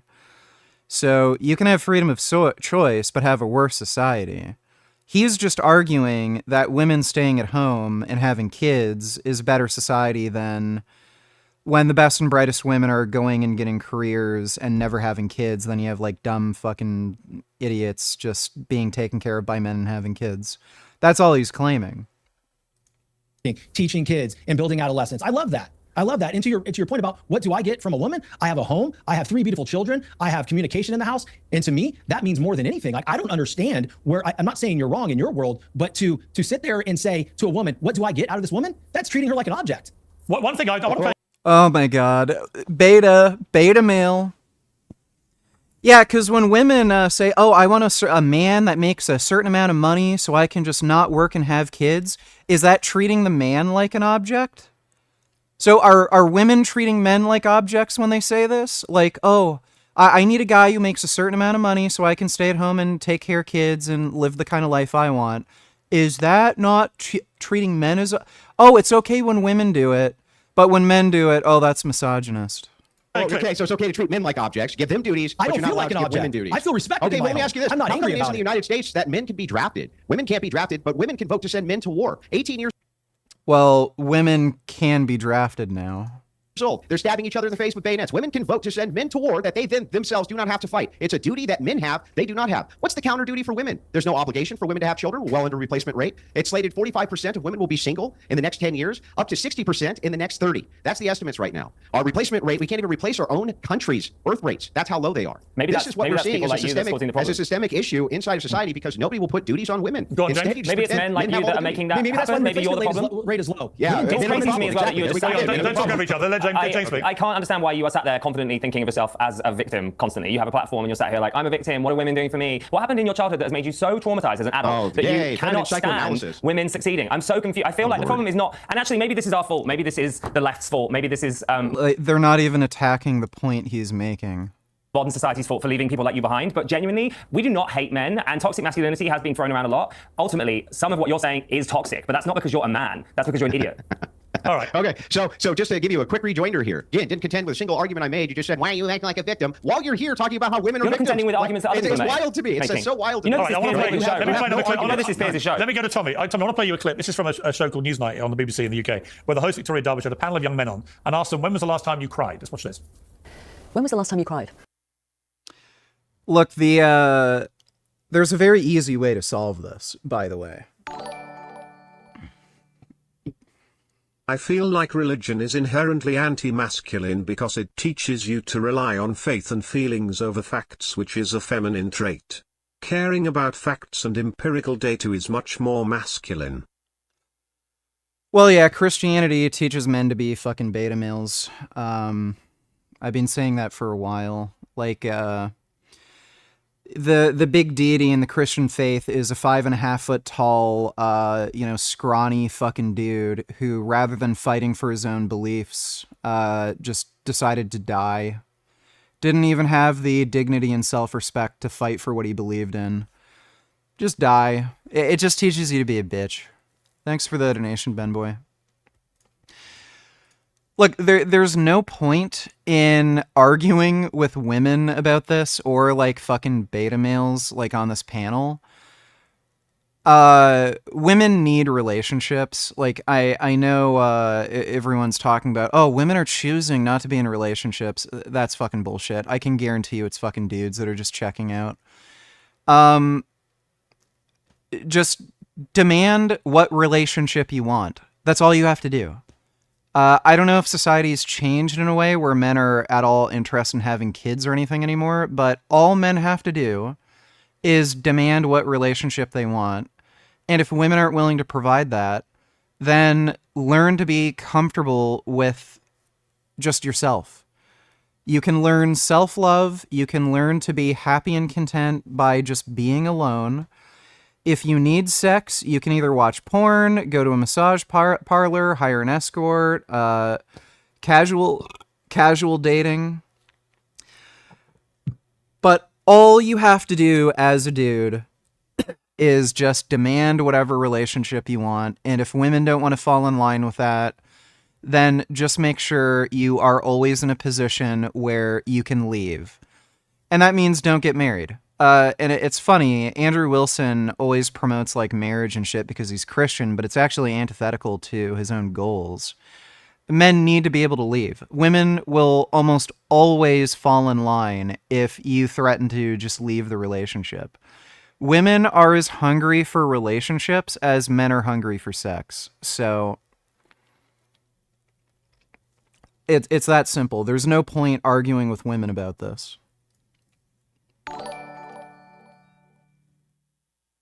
VG turned me vegan. I've done a lot of vegan activism because of his influence, and he bans me for a light-hearted critique about labeling what you don't like as Nazism.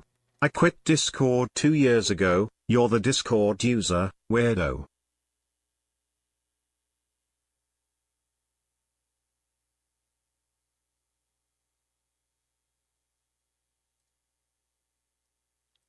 This doesn't link to anything. And you're posting stupid, dumb shit comments in chat, so get fucked. If you want to get unbanned, just send me a link to your channel. I'll unban you, but don't say stupid shit in chat. Thanks for the donation, dude. Also, if you wanna talk about toxic masculinity, join Islam and read the Quran. Yeah, I think if anything qualifies as toxic masculinity, it would be that.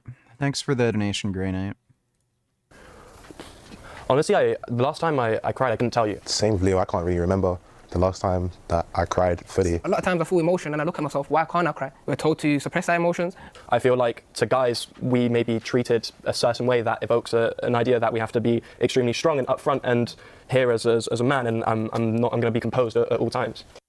Now, I've got a slight issue with this, Tommy, in the sense that one of the most devastating moments for me as a movie watcher was watching James Bond blubbing in the last Bond movie. Right? I don't think to prove you're a modern man, you need to be sobbing all the time. You know, I can't remember the last time I cried. It doesn't make me less of a man or less empathetic to people or anything. I think this, again, the pendulum issue of what we want men to be, I think we're now trying to persuade a lot of young men, if you're not emoting all the time, then you're being suppressed in some way. We have over here... Why would you get married if you're going to have kids? That's just fucking stupid. As long as you're on the birth certificate, you can get custody or shared custody if the relationship falls apart. All you're doing by getting married is giving her away to steal your fucking money. It's stupid. What's the point of getting married?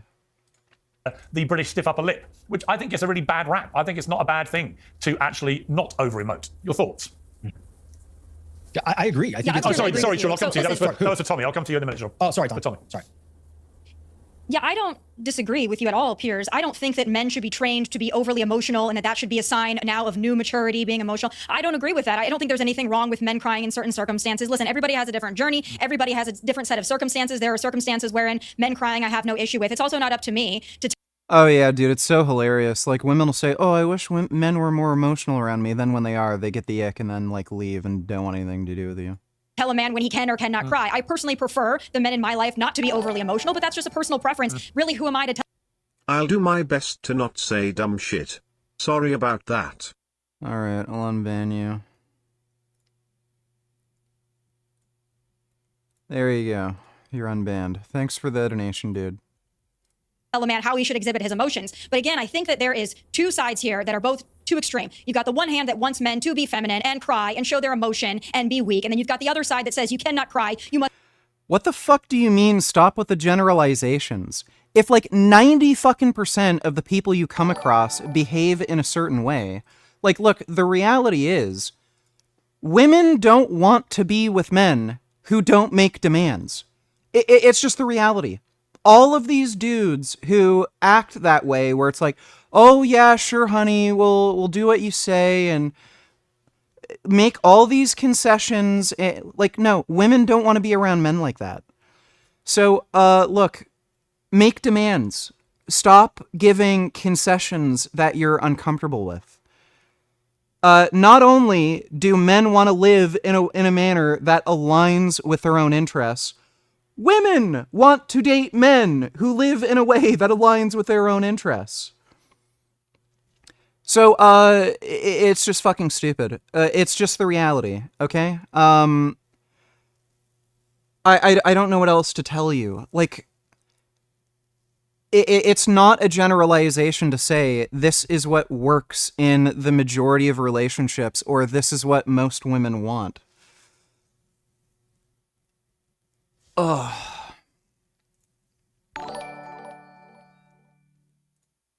I don't think Dark Vino will like you suggesting porn as an alternative to sex. I don't really care. Thanks for the donation, though, Dodo.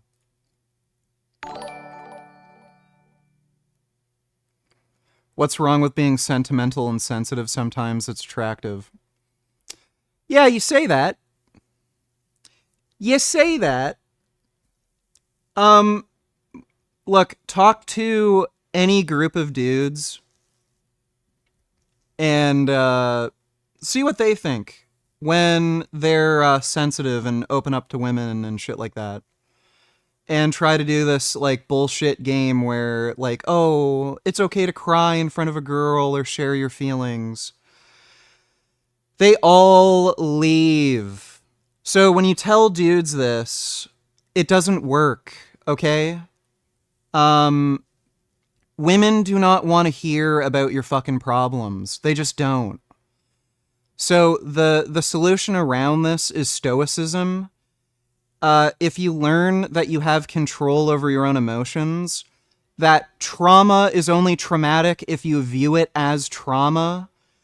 Like, rather than, oh man, I'm having like a PTSD flashback of how I was abused as a kid, rather than viewing it as that, you view it as a situation that was just simply an experience. It's something that made you stronger. You understand that you're resilient to these problems since you went through it and you lived through it, and you're still alive today. You learned from these things. You learned to not put yourself in a situation where you're vulnerable and you can be hurt, and you've strengthened yourself against all of these stupid fucking problems that life can throw at you. You don't need to vent any emotions or feelings or cry about anything because they're not traumatic. They're not a problem to you. You're just stronger than all those issues. That's the solution. Venting and complaining and crying to a girl is not going to get you anything other than a fucking breakup or a girl not texting you anymore. It's just stupid. Like, when you say this, it's just fucking stupid. Have you ever dated women before? Like, as far as I understand, you're a fucking chick who dates men. Like, again, you might be a very strange, unique case where, oh, you like men being emotional or some shit. That's not the case with most women. They don't want to deal with a dude that they know has fucking problems and shows weakness. Women are attracted to fucking strength. And as soon as you start crying in front of them, talking about how you have PTSD and shit, they get the ick and they leave. Michael Jackson, variant Donny Tillers, would you fuck on Eve? Promise from the line. I don't know who the fuck that is. That is the stupidest dance move I've ever seen. Who put you on the planet?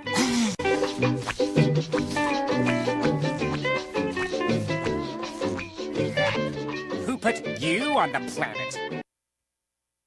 Okay, thanks for the donation.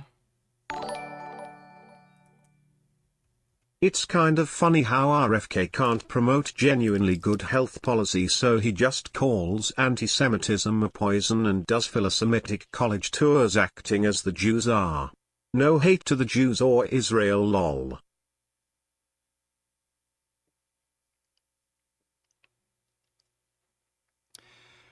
Instead of inspiring universal condemnation, the October 7th Holocaust triggered a global wave of anti-Semitism. Ivy College campuses became a greenhouse for poison. President Trump has ordered his cabinet to use every constitutional tool to uproot this divisive weed. I'm glad Columbia has agreed to this first step and will begin to restore itself as a garden of tolerance, reason, compassion, respect. Well, in that respect,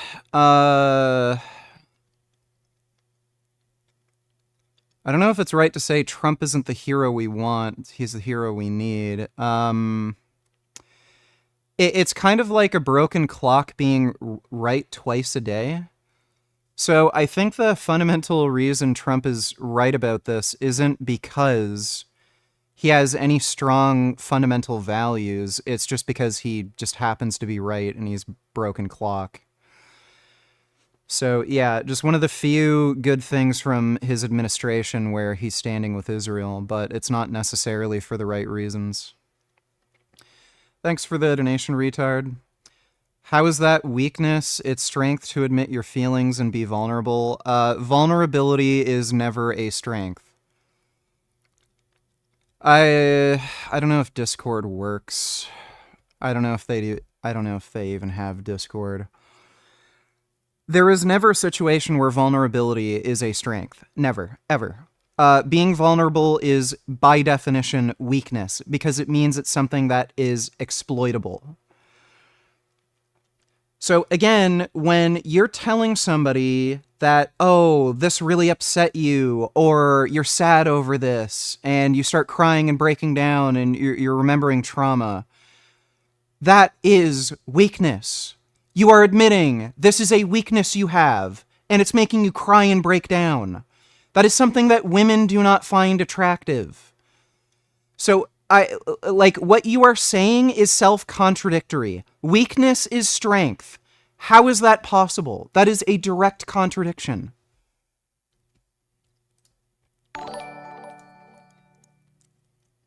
If you've ever seen the show Naked and Afraid, but I've watched a lot of episodes and there seems to be a common theme where the man is the first to build shelter, fire, find food, etc., where the woman just bitches and complains the entire time. I've seen a few episodes of that show. That is generally the case. There's at least one episode where the dude was a whining, complaining dipshit and the woman did everything. He was like this really pale white guy, but he was pretty jacked, and he was in the military. And I think he was in special forces, which makes it especially ironic. He ended up getting sick, and he had diarrhea, and it was from drinking dirty water. The girl told him not to drink the dirty water. He ended up getting extremely ill, and then she literally had to do everything for him. It was really, really pathetic and embarrassing. Thanks for the donation, Ben Boy. Animal Liberation donating $2. I've cried around my partners and I can't remember it making them less interested in me, but it depends what I'm crying about, I guess. I've pined over women and that makes them less interested, I think. It certainly depends. Like, I don't think a girl's really gonna hold it against you too much if, Seeing how he foolishly believes that countries without pornography are less fucked up than counties with it like America.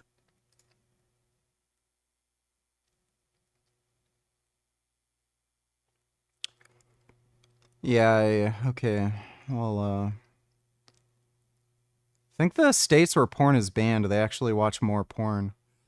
Thanks for the donation though, Dodo. I don't think women are going to hold it against you if, like, your mother dies and you cry, but, again, if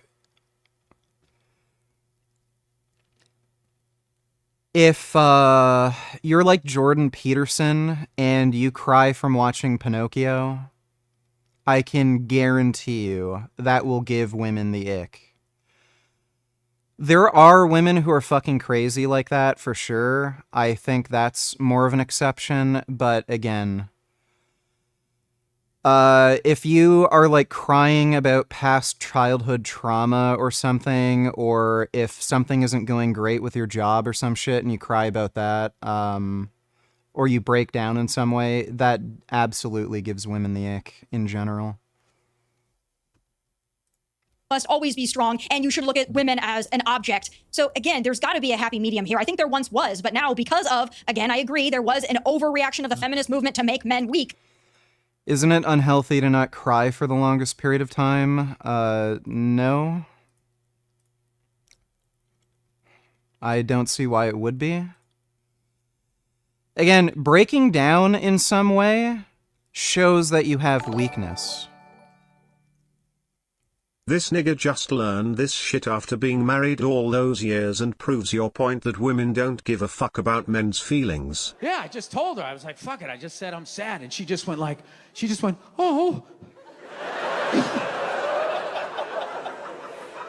She's like, was it something I did? Did I do something? I said, no, you and me are great. You and me are great. This is some shit from a long time ago, you know, that I just been thinking it's been coming up and all of that. It's just been really bothering me. And she goes, oh, okay, well, I'm sorry. And then she just walked out of the room. And I couldn't even get mad at her. I was just envious, right? I was like, I didn't know you could fucking do that. All these years of listening to you dump your day on me. Having to actively listen. Mandy said that to you? No, she didn't. Oh my goodness. So what did you say? Oh, you said that? No, you were totally within your... What's hilarious, by the way, is women will dump all the shit on you, and then you have to validate their feelings, or else they'll get mad at you. But then, yeah, they'll do this. So, yeah. Right to say that, and I feel proud to be with you, knowing that you stuck up for yourself in that fucking moment. Jesus Christ. Right? Yes, I didn't realize that I could just be like, oh, that's between you and Mandy? All right, take it easy. Good luck with that shit. I'm gonna go watch some hockey. That is some you and Mandy shit. Let me know how that works out, or don't. I don't give a fuck. Yeah. Thanks for the donation, Sundus. I don't agree with that either. Yeah. I just wish we could come to a place where there was a happy medium, where people could just be human beings who could have a gender role but weren't married to that gender role in absoluteness. There's got to be a place for that. I would certainly hope. Yeah. Andrew Wilson, when was the last time you cried? When I had a death in my family. And how long ago was that, if you don't mind me asking? Many, many, many years. Yeah, many years. I don't know, maybe a decade, something like that. Right. So you haven't shed a tear in a decade?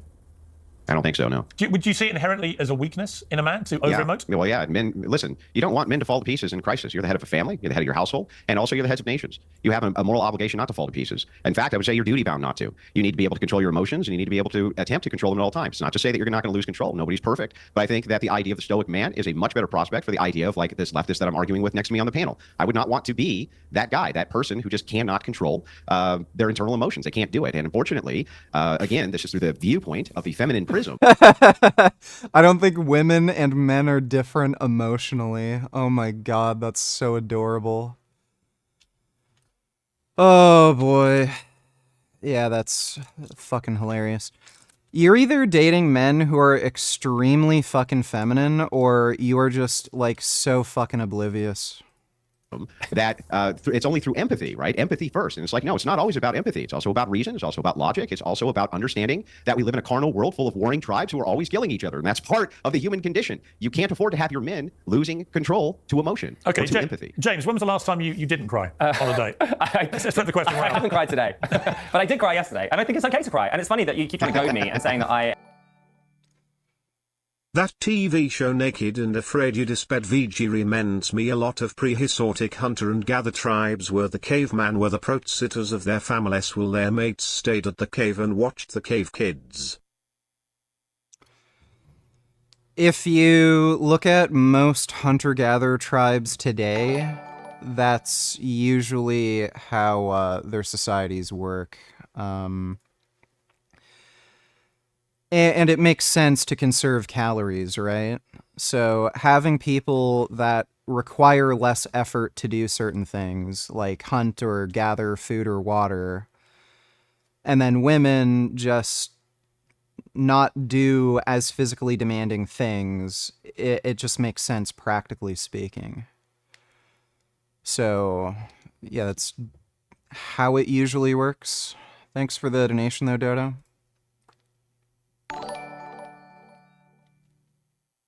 That TV show Naked and Afraid You Disped VG reminds me a lot of prehistoric hunter and gather tribes where the caveman were the protesitters of their families while their mates stayed at the cave and...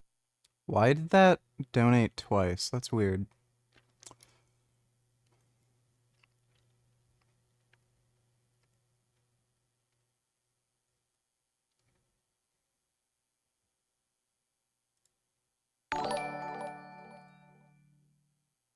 I was the one who kicked off the emotional IQ spurg out. You were right, it is just intellect, agreeableness. Total rejection of vulnerability can be a race to the bottom vis-a-vis in group discourse too. Strength comes when groups negotiate and collaborate.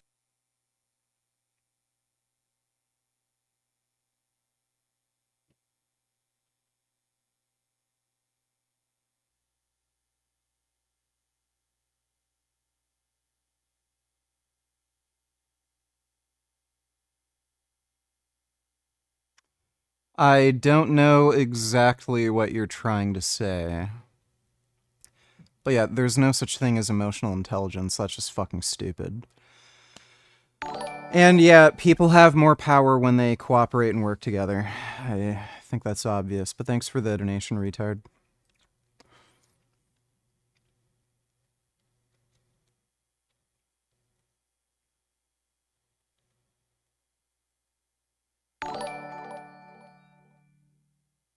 Then why can't most women today see that VG? I don't know, dude. They're, women are just, kind of filled with nonsense. Thanks for the donation, though, Dodo. I don't have control of my emotions. I think I have incredible control over my emotions because I know what's upsetting me and when, and I'm able to talk about it. Well, how often do you cry? I mean, not all the time, but every day? No, not every day, Piers. I cried 2 or 3 yesterday. times a I week? haven't cried for about 3 weeks before that. But honestly, my therapist tells me I need to cry, and it's a good relief. The point being, Andrew hasn't cried in 10 years. I think that is such a weakness, Andrew, that you have. Beta male. That is very unusual. This dude's a beta male. Cried in a decade. Like, that's crazy to me. Told me I could cry. I'm so worried about you. I can't understand. Well, you're crying now, and please, I'll happily facilitate that for you. I think we're seeing the 2 extremes that Tommy was talking about. It's honestly, yeah, Tommy, you're so right. There's no nuance. I mean, it's difficult to have nuance on this show anyway, but we do need to find some in this debate. I think the point is, men should not feel they can never emote, but also they shouldn't be encouraged to believe if they're not constantly emoting, there's something wrong with them. Well, of course, but also that's where the pendulum's just gone too far.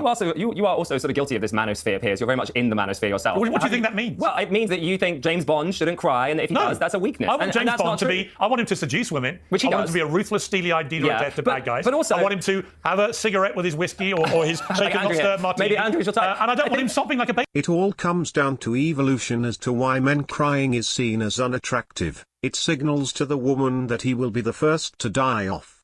The female mating strategy has to be as efficient as possible because she has a limited capacity to carry offspring. Well, again, if you break down in some way, like cry, have a nervous breakdown, get anxious, shit like that, it just means that there are things that you have a weakness to, and women don't find that attractive. And again, the solution to this is, oh man, stoicism. I don't know why I forgot that word for a second.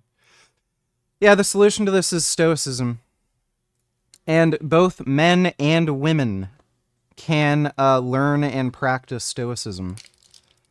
It does not benefit men or women to be weak. Why would you ever want weakness? Why would you ever want to carry some kind of trauma or emotional baggage, or break down and cry, or become anxious or nervous and feel like you're losing control of yourself when something happens? Like, it's just stupid. So, yeah, if you notice that you are very easily upset by things, you have anxiety, you have some sort of emotional baggage or whatever, why would you want to be affected by that? The way to become immune to it is to become a stoic and learn that you have control over these things. It's just stupid. Thanks for the donation though, Ben Boy. Oh, I sure as fuck didn't cry when Jasmine left. I was happy to see her gone. I was trying to get her out of the fucking house as quickly as I could. So, and I think that shocked the fuck out of her too. Because she kept making up excuses. Oh, I can't leave. This is too soon. I don't know if I'll be able to make enough money. I don't care. I told her, if she's not gone in 3 months, I'm canceling the fucking like lease on the property and just moving somewhere else, and she could be out on the street. So no, I was trying to get her out of the house as quickly as I fucking could, and I'm happy that she's gone. Maybe I just want to say, like, Tommy might not... Guess what? When you're in Her Majesty's Secret Service, you don't have time to cry all the time. Very sad news about Her Majesty, Piers. Sadly, she did pass away, and I'm sure you cried at that, which is completely... His Majesty right. now, obviously. Tommy, actually, the last Bond film was under Her Majesty, so I was correct. Fine. Great fact-checking. Tommy would obviously like to go out with a man like you then, because you don't think it's okay for a man to cry. She has excellent taste. But there are other women who do like a man that cries. Like, we're not all the same. We don't all require the same type of man. So it's fine if we all want to be different types of men, but there shouldn't be one rule for all men, and that's the problem. All right, let me bring Sean back in and bring it back to adolescence. He makes a fair point. Everybody has their own sort of mate preferences, but I don't know how it benefits you personally to be weak. Weakness is antithetical to your well-being. So being as strong as possible will allow you to achieve whatever desires you want. It is, again...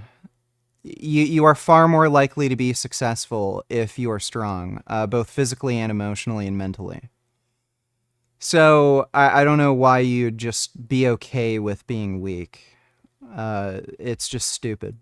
This series is blown up worldwide. It's got incredible numbers of people watching, talking about it, debating. A lot of parents thinking, what should they do if they have a young teenage boy? You know, and I saw it, as I said, with my 3 sons, the Jonathan Haidt book about cell phones, you know, from 2010, when phones became smartphones, basically young people's brains started scrambling, and they've carried on scrambling ever since. That doesn't help. I think a lot of the issues that young men face are driven by stuff they see on their phone. I agree. I mean, you know, for this specific instance, my wife and I were waiting to give our children phones until at least 8th grade, right? At least 8th grade. We want to monitor what they're seeing and what they're being filled with, right? Because again, they're subject to search engines. They hear things at school, then they go home, they search it on their phone. Look, dude, the fact that you need to cry shows that you have a weakness to something. So why not just eliminate that weakness rather than just cry whenever that weakness is exposed? Just eliminate weakness from your mind. Phone, they search it in their room, and now they're wide open to this world that they don't need to be a part of because their brains haven't fully formed yet. They're still little. My son's almost 12, right? I'm just saying, like, when you see a society that rejects any weakness or vulnerability, you see tards emerge, and root ain't MAGA Nazis. You need a pinch of humility, particularly when negotiating discourse and relationships, to form stronger bonds is all.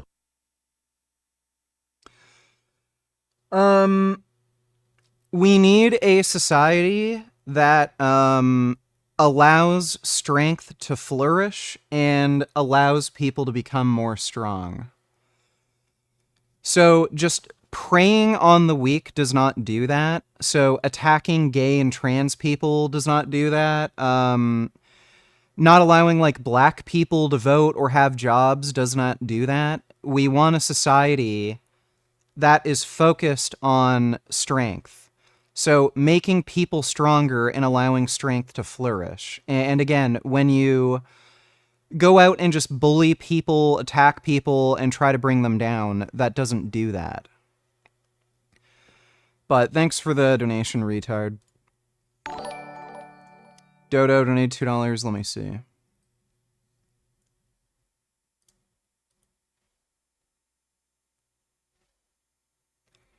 What do you think should happen to people who don't protect military secrets? Oh God. This is going to be good. Apparently, the standard operating procedure inside the Clinton Secretary of State office was to send emails that couldn't otherwise be printed to the maid to print them out of a secure area or from a secure area and then hand them off. Any security professional, military, government, or otherwise, would be fired on the spot for this type of conduct and criminally prosecuted for being so reckless with this kind of. Is he gonna be fired and be criminally prosecuted? I don't think so. Information. The fact that she wouldn't be held accountable for this, I think, blows the mind of anyone who's held our nation's secrets dear, who's had a top secret clearance like I have and others, who know that even one hiccup causes a problem, let alone a standard procedure like this. Yeah. Is he going to hold himself accountable? Is he going to resign? Is he going to advocate for, like, you know, any kind of punishment? No, of course not. Nope. Lie, obfuscate, don't admit to any blame because he's a fucking child.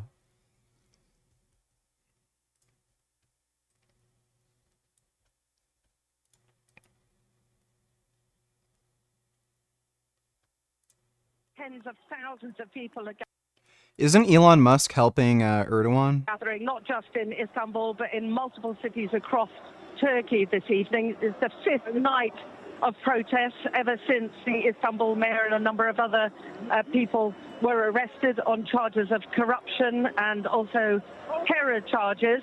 Tonight in Istanbul, I would say it's still relatively peaceful. We can see banks and banks, a number of them that we've spoken to Erdogan.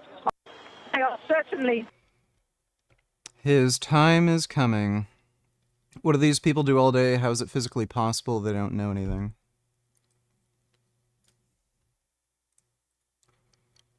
Who did the colonists fight in the Revolutionary War? Oh, God. In the Revolutionary War? It was, I don't know if this is right. I mean, it sounds so stupid. Was it the Spanish? Wait, what are your majors? Business. Biology. Okay. Elementary education. Oh. What shape is the U.S. Pentagon built? That explains a lot. Okay. This is why teachers suck at their jobs. They don't learn anything. Building. Isn't it just a square? How many U.S. senators are there? 6, 7. 6, 7. 2 for each state. How many amendments are in the Bill of Rights? There's a lot. I know 17. Who won the Civil War? Oh, shoot. It's East or West, right? Well, it's the Civil War, so it's the civilians versus whoever was in power. How many justices are on the Supreme Court? Justices? So, like when you say that, like, you mean like the FBI? Who is on the $100 bill? Oh, I know that. Abraham Lincoln? Nope. Abraham Lincoln. Come on, bro.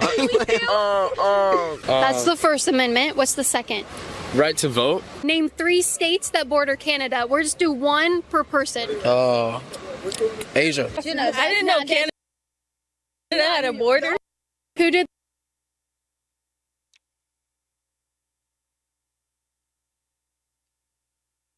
Great time to dismantle the Department of Education. Thanks for the donation, Dodo. Dodo donated $2. Let me see.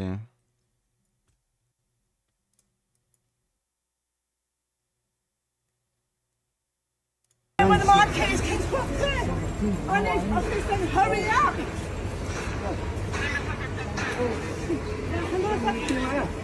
Oh, fuck me, this is the... What's going on? Yes, and we've been told women are just as capable as men. I'm telling you, fucking dead still. You've got me on a waiting sit all day. I'll show you my... I'll show you my...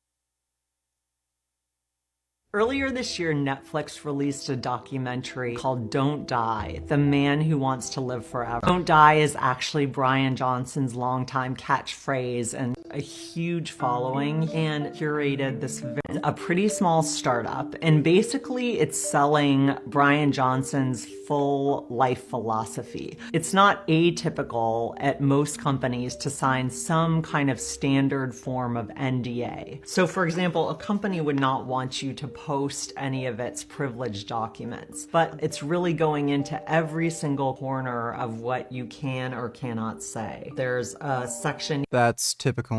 here about Brian himself and the relationship between Brian and an employee, Brian's family, Brian's relationship with his family, any of Brian's past, present, or future personal relationships. Yeah, considering his wife slandered him and he had to sue her, what do you expect?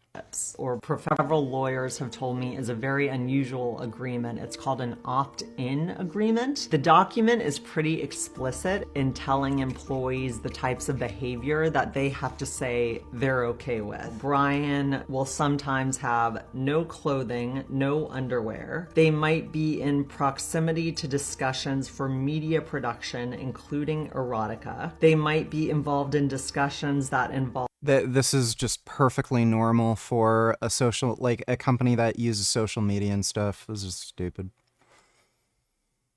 Well, whatever.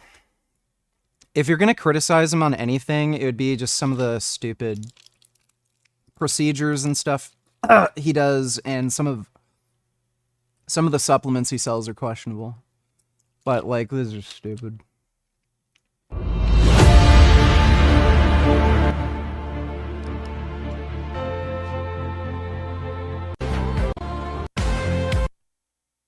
Alright, BYD.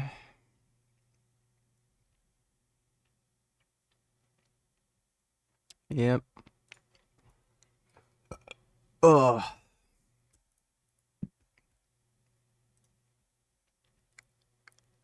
Donald Trump admits he has no idea what his own administration is up to. Your reaction to the story in The Atlantic that said that some of your top cabinet officials and aides had been discussing very sensitive material through Signal and included an Atlantic reporter for that. What is your response to that? I don't know anything about it. I'm not a big fan of The Atlantic. To me, it's a magazine that's going out of business. I think it's not much of a magazine, but I know nothing about it. You're saying that they had what? They were using Signal to coordinate on sensitive materials and having to do with what? Having to do with what? What were they talking about? With the Houthis. The Houthis? You mean the attack on the Houthis? Right. Well, it couldn't have been very effective because the attack was very effective. I can tell you that. I don't know anything about it. You're telling me about it for the first time. Yeah. Sounds about right. Thanks for the donation, Dodo. Saying he doesn't know anything. That's about par for the course for Trump. Skirt donate tellers, when did things between you and Jasmine really go downhill? Any specific month, year? I'd say the last year. And again, I can say with certainty I tried my best. She sure as fuck didn't. did nothing, contributed nothing, and she let the relationship go to shit. So I'm not going to say I'm perfect or anything, but I absolutely tried. I did everything to know that I loved and cared for her. My actions reflected that, and she just acted like a self-entitled fucking drama queen and did absolutely nothing. So thanks for the donation, though, Skur. Animal Liberation donated $2. Dealing with anxiety disorder and PTSD, I've had panic attacks and breakdowns that were completely beyond my control. If you say they're beyond your control, then they are beyond your control. I don't know what use it has to tell yourself, I have no control. Like, look, do any athletes achieve, like, world records or anything by saying, I can't do it? Do you think they'd be more likely or less likely to achieve their goals? Whether it be, sprinting, under 10 seconds, or jumping a certain height, or lifting a certain amount of weight. Do you think they're more or less likely to be successful towards their goal by saying, I can't do it, or I can do it? So whether you have complete and utter control over your emotions or not, regardless, I don't know why you'd ever tell yourself, I can't. Tell yourself, I can, and see what you can achieve. Even when I would try to think different thoughts about the situation, I couldn't get rid of the rumination and physical feelings. Yeah, so your brain develops certain neurological pathways that may be hard to go away from. So if certain things like trigger your anxiety, and then you start thinking about anxious thoughts like, oh, I'm going to die, I'm going to die, I'm going to die, there's a very strong, well-established neurological pathway for that train of thought. And it takes time and practice repeatedly over and over and over and over again to completely get through that and create new neurological pathways. That doesn't mean you can't do it just because it's difficult. That's a completely different thing than saying it can't be done. So it absolutely can be done. I do think that conditions like PTSD can be overcome. That could be through a combination of drugs and therapy and just, personal practice. But saying that it can't be done is just self-defeating, and I don't know what utility it has to tell yourself, I am always going to fail, I am never going to get over this, I can never get better, I can never achieve whatever I want to achieve. It's just self-defeating and fucking stupid. So, try to tell yourself, I can do it, I can overcome it, and maybe if you actually believe that, you can do it. It's all a matter of mindset and perspective, and if you have the mindset and perspective that you're weak and you're never going to achieve anything, then, yeah, it's a self-fulfilling prophecy. Thanks for the donation, though, Animal Liberation.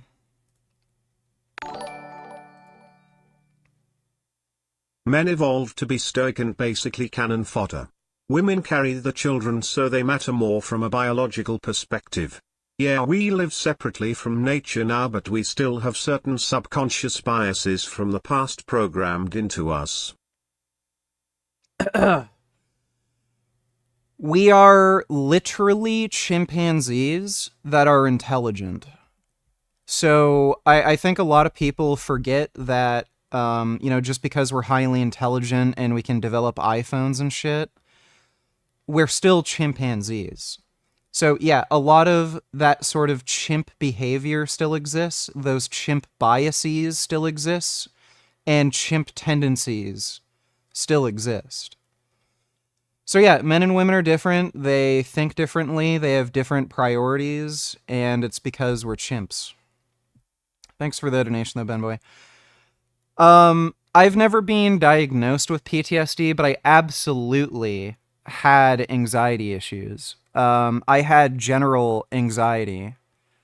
And it was very severe. The only I've just always been good at just still doing things.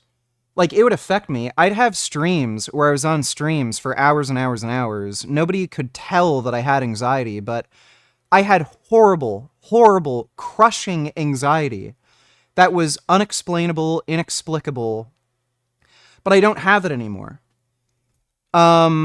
So, like, again, the idea that, oh, well, I have PTSD, I have an anxiety disorder, it's just always going to be that way, there's nothing you can do about it, it's just fucking stupid. So, no, you can get over problems. Just because a problem might be a bigger issue for you or a bigger deal, or it might be harder to get over, it doesn't mean you can't get over it. And again, it may be a combination of both drugs and some sort of therapy that can get over it. I'm not saying that it's something that can only be fixed with therapy or only be fixed with drugs. But again, the idea that it's going to be of any use or utility to you, that I can't do it, this is something that I'm always going to have, I'm always going to fail. What utility does that have to you? Again, ask any fucking, like, professional athlete or anybody who's achieved anything great. Were they constantly telling themselves, I'm going to fail, I'm going to fail, I'm going to fail, I can't do it? Those thoughts may have ran through their mind.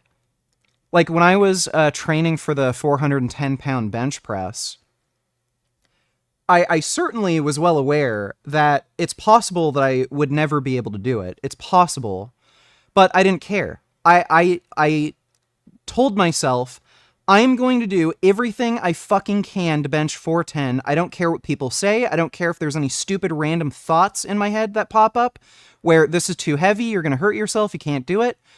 I was determined that I am going to fucking bench, 405. I ended up benching 410, but I was determined. I didn't care. I was going to give it my all. I never told myself I can't do it. I always had the perspective, I can do this. So what, again, I don't know why you're just telling yourself it can't be done. I can't ever get better. I can't fix this. It just has no utility to you. And it's just weak thoughts. And maybe that way of thinking is what makes you stuck with PTSD and an anxiety disorder. But, It's time for a rematch. This is Destiny's Child if you couldn't tell.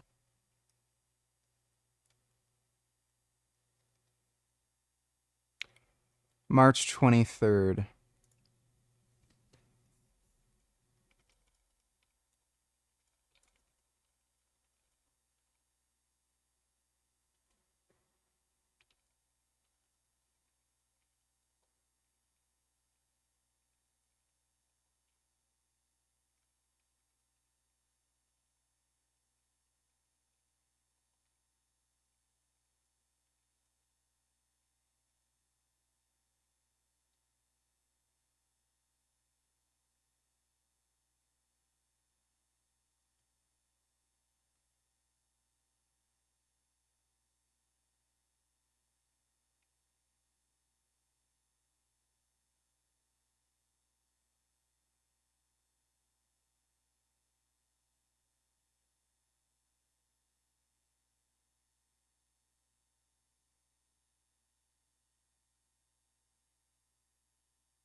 Yeah, that's a cuck bitch position.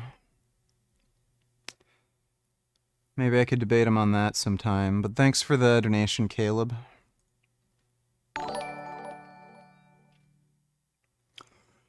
Dodo donate $2. When is a reporter going to just embarrass Trump and ask him, why don't you ever know anything, when he responds with, I don't know anything about that. Also, do you think Jasmine is regretting divorcing you, and has she asked you for more money or texted you again? Nope. I think she's realized she's not getting anything out of me, and I have no idea what she's thinking. It wouldn't surprise me if she has any regrets. But, look, She is an irresponsible, entitled fucking child. I don't think she appreciated most of anything for what I did for her. I don't think she understood the kind of sacrifices and hard work I put in. And now she knows. So she does not have the lifestyle she has anymore. And it wouldn't surprise me if she's second guessing whether or not she should have left. But I don't care. She can make her own decisions, and I don't give a shit. I'm glad she's gone, because I don't want to deal with her horseshit anymore. Thanks for the donation, though, Dodo. Jasmine donated $2. I don't know, Richard. Maybe it's all the fucking 8 or 9 years before we got divorced of me living with you that made me not want to make the effort to repair our relationship. Have you ever considered that? You have been a depressed, miserable fuck for 9 years. Well, that's great. You can pay for your own bills now, so I don't care. Thanks for the donation. And again, what a stupid excuse. When we were together, I cured my depression. And again, I did it with not only with my own interests, but her interests too. Because I know being a downer is a pain in the ass. I tried everything. I tried every fucking drug treatment. I went and saw a psychiatrist. And that only worked so much. And then I even resorted to doing mushrooms again. And lo and behold, the mushrooms worked for whatever reason. And that still wasn't good enough.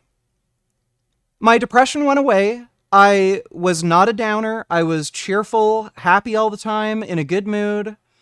Didn't start fights. That wasn't good enough. And you know what stupid excuse she made? I don't believe you. I think you're lying to me. There's no way you could ever cure your depression just from taking mushrooms. You did mushrooms before, so why is this time any different? She literally called me a fucking liar when I said I cured my depression. And again, I explained all this, how it completely changed my mindset. I discovered stoicism and all this shit. Nope, still not good enough.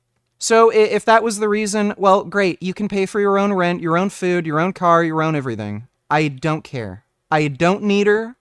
I'm perfectly happy and content being alone. Animal Liberation donated $2. I use ketamine to help build the new pathways, and I do better now. Not perfect, but better. Every once in a while, I'll get paralyzed with a panic attack, and I take a 0.25 of a Klonopin to snap me out of it. Well, yeah, and again, what cured me of my depression was that mushroom trip. I'm not saying that drugs may be required for treatment or cure. But again, the idea that it's impossible, that's just bullshit. I've literally had suicidal depression my entire life. My earliest memories, I was suicidally depressed. And at the age of 33, or no, was I 32 at the time?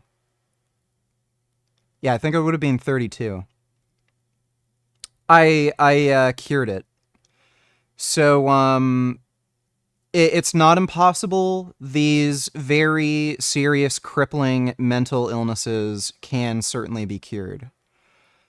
It's definitely not impossible, and telling yourself it's impossible is just self-defeating. Thanks for the donation, though, Animal Liberation. Dodo donated $2, just like how you got over yours when you discovered nihilism, VG. Yeah, exactly. Thanks for the donation, Dodo.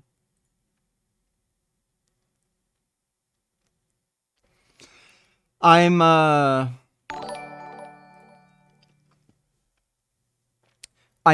may be biased given my own set of experiences, but I don't think it's simply a matter of I don't think it's simply a matter of, like, you know, your brain just isn't functioning properly. Sam Harris has talked about this. Like, you can find associations with like a certain neuropathology, like, you know, some brain signal in your brain isn't firing like normal. And you can find associations between that brain state and a certain like cognitive state, like depression. But it's only an association. I think fundamentally it is just a matter of perspective and a way of thinking. So any kind of trauma or PTSD or whatever, I think it is from fundamentally just a matter of perspective and way of thinking. And if you can change the way you think about certain things, I think that can at least treat, if not cure, some of these problems. Luke Skywanker donated $2. Where Discord link? Where Discord link? Where Discord link? Like, what do you... I don't even know if the Discord link works.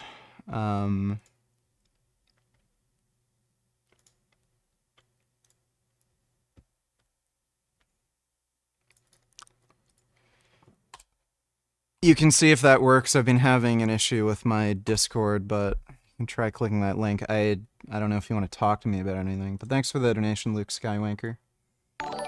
Son Goku donated $2. I think this feminist... If it's all about mindset, then why did you need shrooms to cure your depression? I'm not saying I did. What I'm saying is the shrooms showed me that mindset. So I'm not sure if I did. And maybe mushrooms was the only way for me to see that mindset. I don't know. Thanks for the donation, though, dude. And again, I never claimed that you may not need drugs. You may or may not. Son Goku donated $2. I think this feminist rhetoric is huge reason why dudes, especially young men, are leaving the Democrat Party. Well, yeah, for sure. Democrats, I can't stand Republicans. I think you're stupid to vote for them, like especially when you're talking about the United States. But I can understand if you're kind of dumb, why Republicans may be more appealing. But like, they're everything the Democrats are, but worse. Every accusation they've made against the Democratic Party, they are worse. Every accusation they make is an admission. But, yeah, the Democrats are just fucking pussies. Like, they just are. Ban guns. We have to be, you know, kind to criminals. And, what if you're black and from a bad neighborhood? Like, it's just gay pussy-ass shit that just doesn't work. So, I can understand the sentiment, but, again, Republicans are everything Democrats are, but worse. Thanks for the donation, though, dude. Big Spin donated $2. Yeah, shit's been hell for me recently. Been having insomnia, high anxiety, and OCD. 30s hit fucking different, man, but I'm going to try and see if I can get some medication for my symptoms. Also, yeah, 100% agree. Fuck these hoes. Being alone rocks sometimes. I very much enjoy being alone. I don't have anyone complaining about... not watching something that they want to watch or doing something they want to do. I just do whatever the fuck I want, whenever I want. It's pretty great. Thanks for the donation, though, Big Spin. VG giving out free therapy here. I agree, in this world you need to be stoic. I'm feeling much better after changing my mindset about being autistic and having ADHD. It sure makes things harder, but telling myself I can't do things is pointless. Yeah, it serves no utility to you. You can always get better, you can always get stronger, and if you have that in mind, then maybe the problems that are in front of you can overcome rather than just defeating yourself. Thanks for the donation, David. I wish you would open up to the idea of going out and picking up women. It's a lot of fun and I think you would be good at it. I might make videos like that in the future. They might pop off. The thing is, though, I just don't have an interest in most people. Pretty isn't good enough for me. I just have to like the person, and it's very hard for me to have any kind of interest in anybody. It's not just enough to be pretty. So 99.99% likelihood if I pick up any girls in public, I'd never call them, never talk to them, because I'm just not interested. So if I do it, I'd just do it for the you know, views, monetization, shit like that. But thanks for the donation, E-Nation. Luke Skywanker donated $2. I think you need to get an invite link. That link only works for people already joined. When I do the,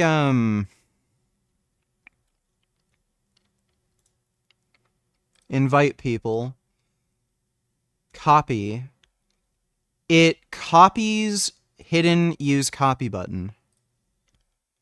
So look, I'll put it in chat right now, and there it goes. Hidden use copy button. And even when I turn streaming mode off, it still does that. So I don't know. It's just fucked. Thanks for the donation, though, Luke Skywanker.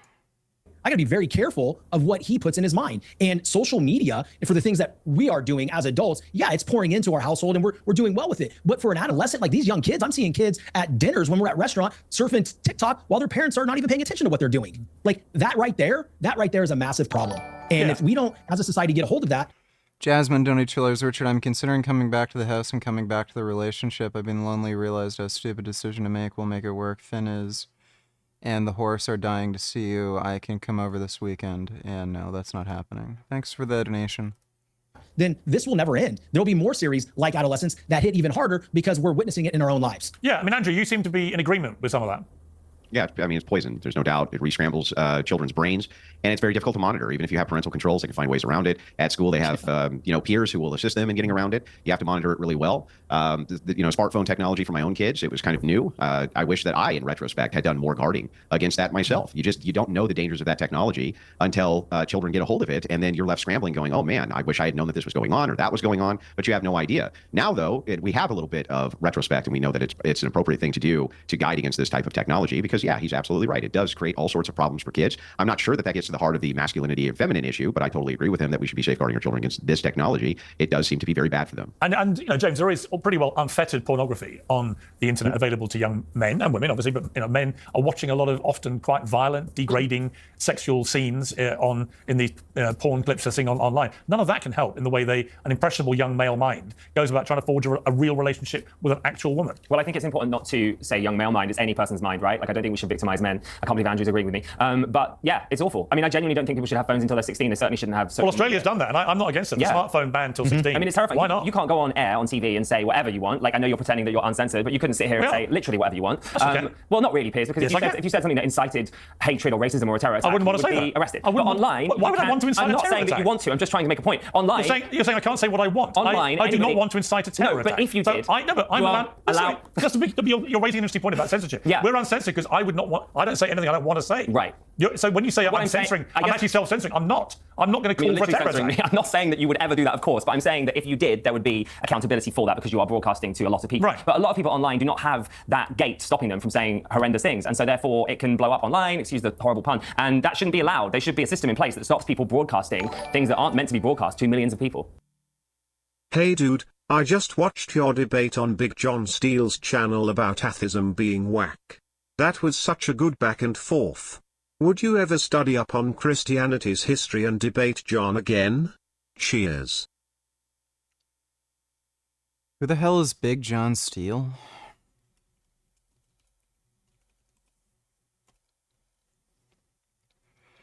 Oh, him. With the hand. What's the point? Like, again, they have no answer for the problem of evil. It's just stupid nonsense.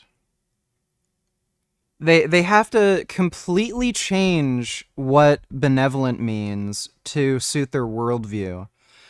Oh yeah, benevolent doesn't mean creating the best possible world. It means whatever the fuck God wants.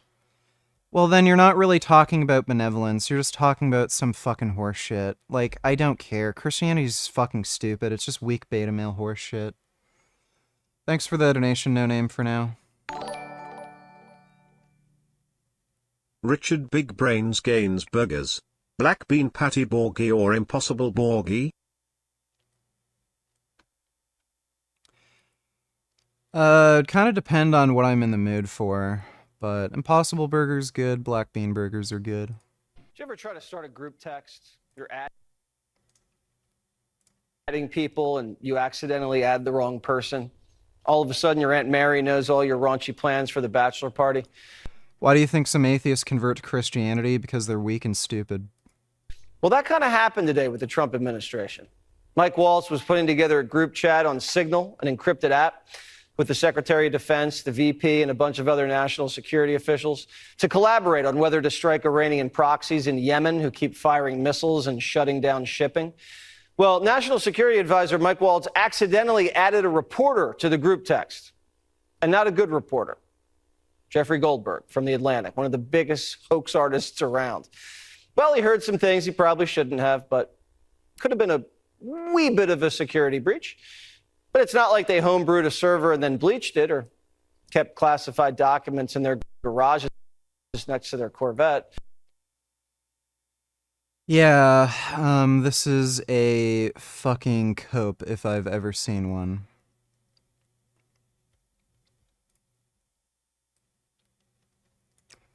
Nothing but whataboutisms. Oh, it's okay when conservatives do it because it's not as bad. Read part of this piece in The Atlantic. The world found out shortly before 2 p.m. Eastern on March 15th that the U.S. was bombing Houthi targets across Yemen. And this reporter, Jeffrey Goldberg, writes that I, however, knew 2 hours before the first bombs exploded that the attack might be coming. The reason I knew this is that, again, this is the article in The Atlantic, that Pete Hegseth, the Secretary of Defense, had texted me the war plan at 11:44 a.m. The plan included precise information about weapons packages, targets, and timing. Senator, your reaction to this? Well, I thought what the Secretary of Defense just said, Laura, was an outstanding statement. And listen, I mean, we don't know how much of this is accurate or not, but it looks like even if everything the Atlantic reported is true, it's the president's advisors discussing among themselves options they might recommend to the president. And nobody can deny the success. Conservatives need to be fucking part of a eugenics program, dude. They're not people anymore. They're just fucking retarded monkeys that need to be culled.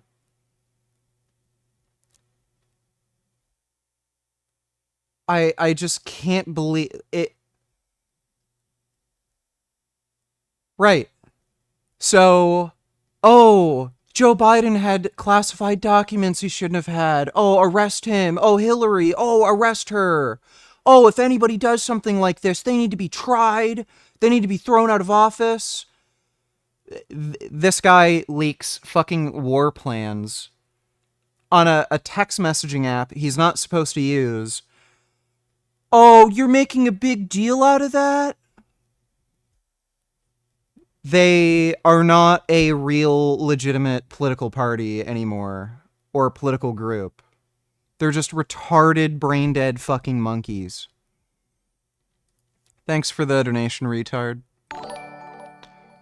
Something similar happened to me at work today. My boss gave me some minor criticism and I almost started crying, but when he offered me a promotion so I wouldn't cry. Well, go with what works, I guess. Thanks for the donation, Tim. Wizardly Rhino donate $2. React, please. AI is becoming a big deal nowadays. I'm not watching that. I don't care. Couldn't give two fucking shits about somebody debating with an AI chatbot. Not interesting. Thanks for the donation, dude. One of the problems, Tommy, Toby Young, who's a British journalist, director of Free Speech Union, very, very big in promoting and defending free speech, says Adolescence, the new teen drama, is pro-censorship propaganda, partly paid for by the state. It is now being seized upon by Labour left-wing MPs as evidence we need more online censorship. And that is, of course, you talk about a swinging pendulum. What you don't want to come out of all this is an overreaction and an over-censorship, because that in itself becomes a problem.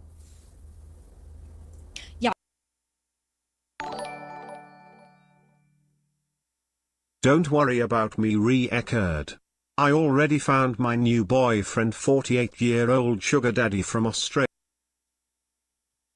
100%, and I agree with Sean on this point too. I think parenting has more to do with this than any of us really, can even understand. I mean, many I'm sure in this panel can, but parenting is to me the end all be all of all of this. I mean, you can watch horrible things online, you can listen to people say horrible things, but if you've got a good foundation with good parents at home, hopefully too, that provides you with a lot of guidance and support to navigate these things, and it doesn't really, scramble your mind in the way that those that are not blessed with a two-parent household may be impacted by it. I don't believe that censorship is ever the answer. I believe that more speech is the answer to speech that you don't like, and as much as I don't like certain people online and what they say, whether they're the Tate brothers or whoever else, I believe that they should have the right and the ability to say it, and then people like us should have the right and ability to respond to it. I think that's the healthiest way to come to a great consensus, or at least a public square where we can all debate ideas with dialogue and conversation. But I don't think that censorship is ever.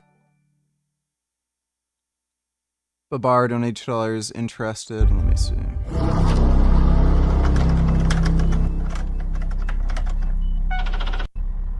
Let me in!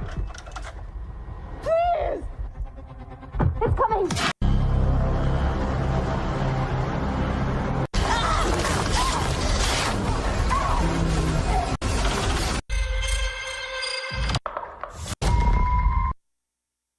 That looks really low budget and lame. I'm just trying to help you. I'm sorry, but I don't need your help. Yes, you do, motherfucker. You do need my help, sir. Can't you see that, you son of a bitch? Could you please just let me check out my groceries? Fuck you, I'm trying to help you, motherfucker.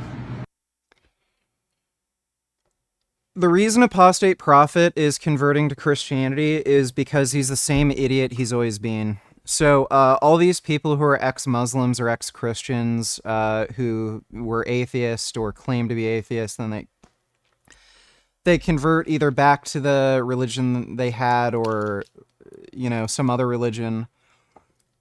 That type of thinking that they had before, where they were Muslim or Christian or something, it never left. They're just stupid. They have some sort of, brain injury from being indoctrinated into that stupid religious cult, and it never left. So the only reason Apostate Prophet is becoming a Christian is because he's the same idiot he was when he was a Muslim. It's just that he was smart enough to realize Islam is fucking stupid, but he's not smart enough to realize all religion is fucking stupid, and the idea of God is just fucking stupid.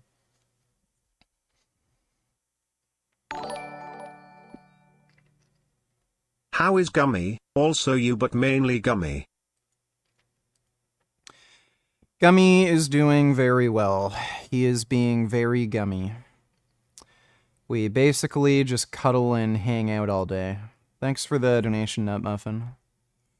Babar donated $2 interested question mark. Oh wait, I was already reacting to those. Oh. Oh my god, he's so cute. Oh. My god, he's like a little person. Wow. It's a naked bunny. Look at you. Look at you cleaning his off with your jumper on. Hey, Beans. Hey, Beansy. It's a nice naked bunny. Wow.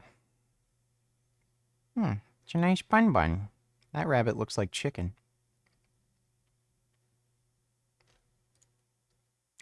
Oh, that's a nice bun. My goodness. Wow. That's a really nice bun. Thanks for the donation, Babar.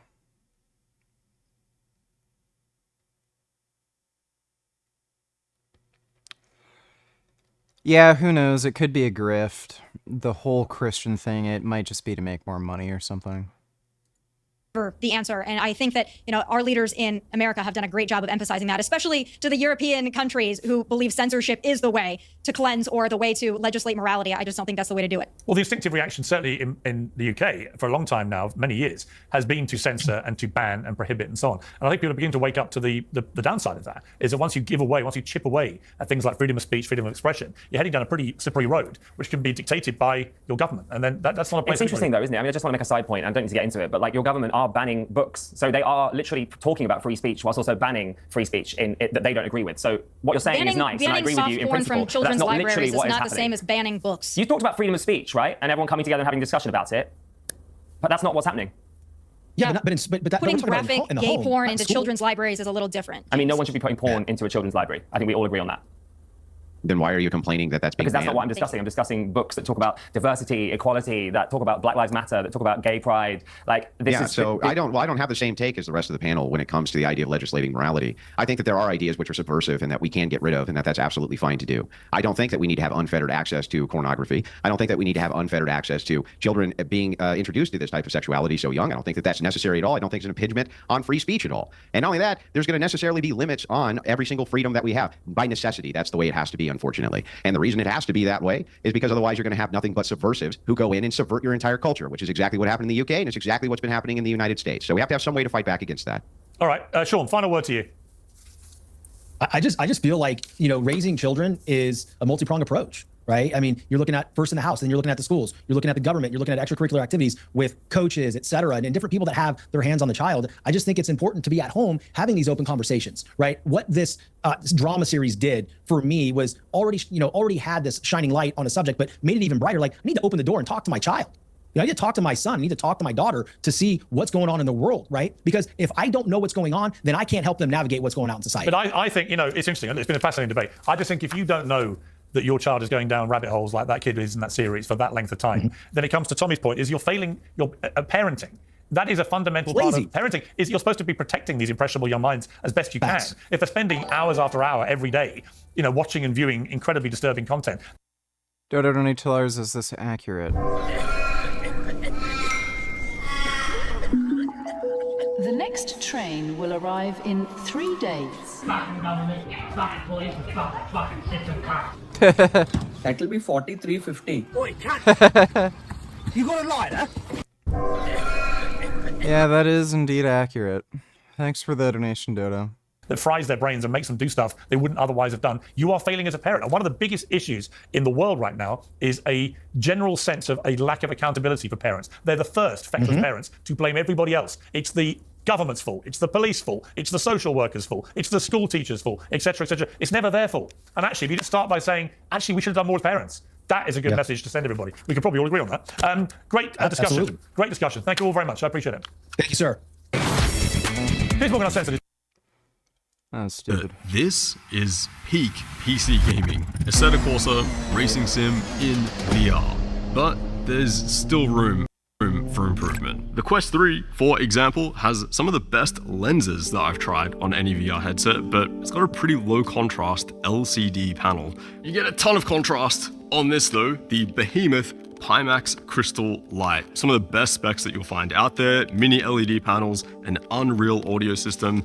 But yeah, this thing weighs over 1 kilo. So then something way lighter, the Big Screen Beyond 1. This thing is ridiculous. It has actually OLED panels as well. It's the most comfortable headset that I've tried.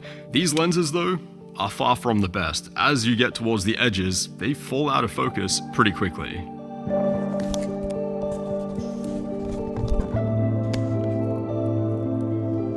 This is the Big Screen Beyond 2, and it looks like something straight out of a sci-fi movie. I was not expecting that orange at all, but I think it looks pretty sick. It has this really unique pink fluorescent tint to it, which is cool. They're naming it Nuclear Orange, which I think is the perfect name. You can also go with clear or black. I wouldn't recommend black personally, just based off of how my original big screen looks. It's scratched up pretty easily. The clear though is really nice. Because of the tooling marks in the mold, it actually gives off some really interesting refraction distractions here and there. But yeah, I mean, this is definitely one of the coolest looking VR headsets on the market. This is the first time I've seen behind the cover as well. I could stare at this for hours, just mind-bending engineering that goes into this. Unbelievably cool. On the other side though, there is one big difference. The original Big Screen Beyond had a fixed IPD, that is the distance between these two lenses. From factory, it could not be adjusted. It was tuned to your own eyes from the face scan that you provide with your order. This also meant though that if you wanted to lend your headset to a friend or maybe sell it afterwards, that next person would have to have the same IPD as you. It also meant that if your face scan was not done 100% correctly, you would get a headset that was made incorrectly. On the new model though, it is completely adjustable. They give you a little tool in the box to mechanically adjust each individual lens, and you've got some markers there to make sure that everything lines up properly. Believe it or not, they actually made this thing even lighter than before. 110 grams just for the goggles by themselves. That is unbelievably light, by far the lightest headset on the planet, and 15% lighter than the old one. I mean, even all up with the audio strap and the face cushion, it's still only 270 grams. That's around half a Quest 3 and almost a quarter of the Pimax Crystal. Does that weight really matter though? I mean, if you're doing like Beat Saber and moving around VR stuff, yes, it absolutely does matter. But for what I'm doing, stationary racing sim, pretty much exclusively in VR, it doesn't matter. Ultra Sunrise Monster?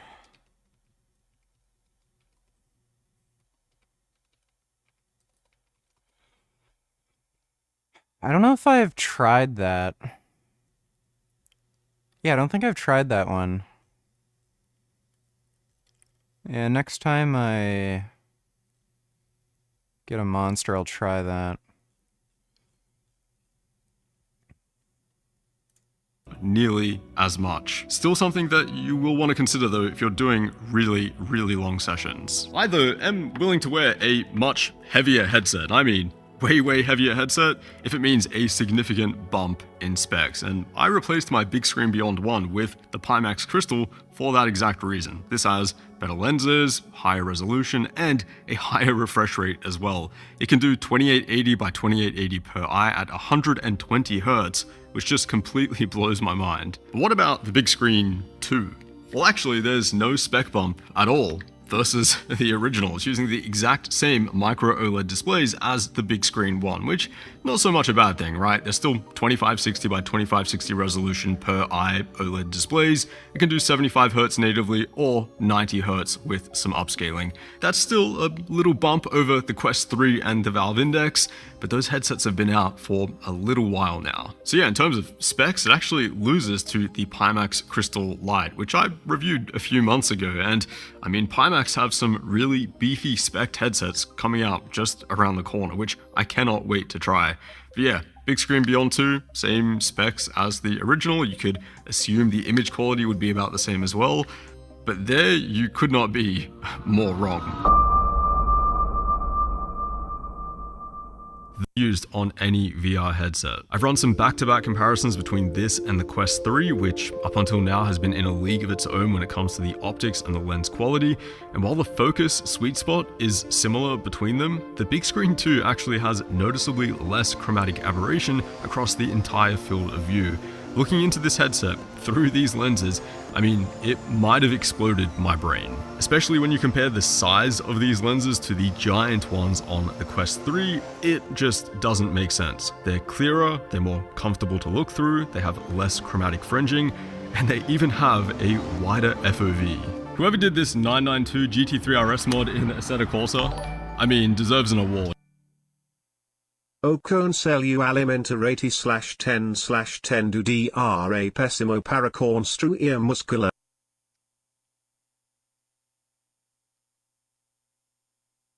Yeah, you're not getting away with that. Thanks for the donation, dude.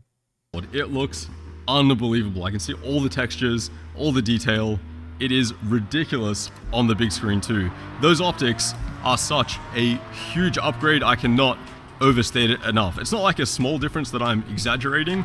It's so far beyond every other headset that I've tried. It's just pretty insane. Something else I noticed as well, switching back and forth between all of these headsets, the Pimax Crystal, the Quest 3, They are bigger, heavier headsets. I know I said it doesn't make a difference, and look, you're seated, you're not moving your head around so much. It doesn't make a difference in terms of like fatigue and the weight, for me anyway, but when it comes to the headset shifting a little bit on your face and potentially the lens becoming a little bit out of focus, that is a big difference I noticed between the big screen 2 and those larger headsets. Every now and then, the Pimax Crystal for me would just, you know, if I would move my head or look to a mirror for example. I don't know how you don't get fatigue from wearing a big-ass headset like that. It's certainly fatiguing.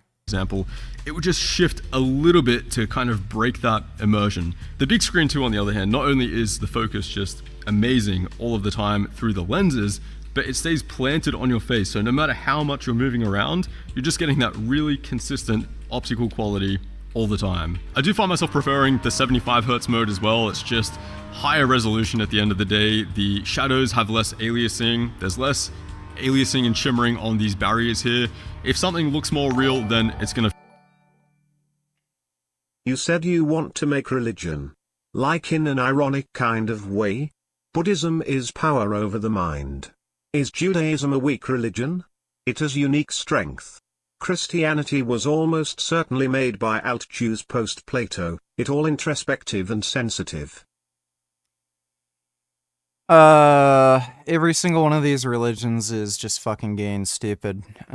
It's basically it's not for ironic reasons, it's for, practical reasons. I want to develop a religion that basically just, focuses on strength. That's what all of these religions fail to do. It fails to have strength at the center of the ideology. But thanks for the donation, retard. I feel more real, and that's basically my experience. The thing about refresh rates in VR as well, it's not like 75 Hz on a gaming monitor, for example, where you would... What was the giveaway? 80/10/10? Did that give it away? Why are you such a scared little fucking bitch pussy cuck? So scared of one man's name. Not just his name but traits he possesses. Imagine being that fucking scared. Retard. Yeah, I'm not scared, I just don't want to promote him. Thanks for the donation, dipshit. Would flick your mouse back and forth really quickly and you would see like individual frames juddering back and forth. Here, I mean, I can shake my head really, really fast and it feels like it's an infinite refresh rate in a way. There has to be some... What's up, nigga fag? Frank released some new shorts today. Did you already watch them? I did not. Let me take a look.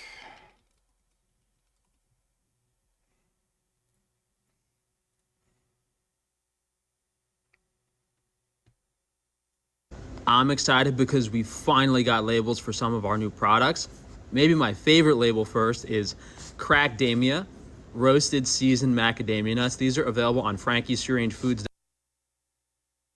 Do you get like 5 nuts?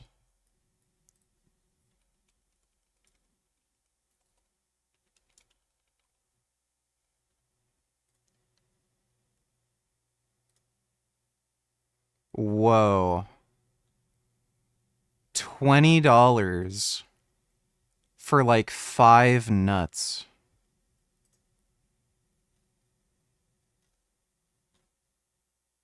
It doesn't even say how large the bag is on the website and how much you get. Oh, 8 ounces. $20 for 8 ounces.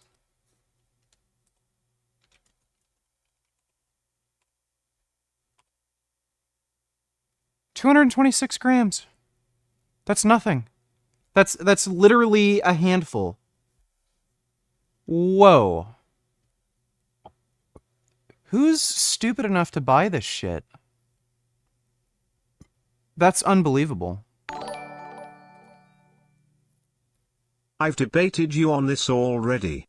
You promote Trump, Svaryu and other alleged rapists on daily basis. They benefit from that. What's the difference here? Name the trait. You can't. Soon you'll ban me from saying that macronutrient ratio lol. They don't benefit from it. Especially Sfarage. You absolutely can't make that argument because he tries to suppress all of the allegations against him. So the trait would be they don't benefit from it, stupid. Thanks for the donation, dumbass. .com, and the logo is just a nutty macadamia nut, so pretty funny. You guys can read about this on the website. Just really Yeah, that's barely over a handful. really delicious. $20. This costs $20. Seasoned, full organic macadamia nut flavor. Our next product, which is really unique and special, which I will probably patent because I'm sure someone's going to try to copy this immediately, is a vanilla extract, but using honey as the carrier for the vanilla bean. This is so special, and for the price and quality, there's nothing else like it on the market. And this is really special, an energy drink. You cannot patent ingredients. What a dumbass. He's actually retarded. That has a base of water kefir, which I'll probably talk more about in a whole separate short. Oh my god. So I'm out here at work on a Sunday. It's 4 p.m. Sourdough cookies.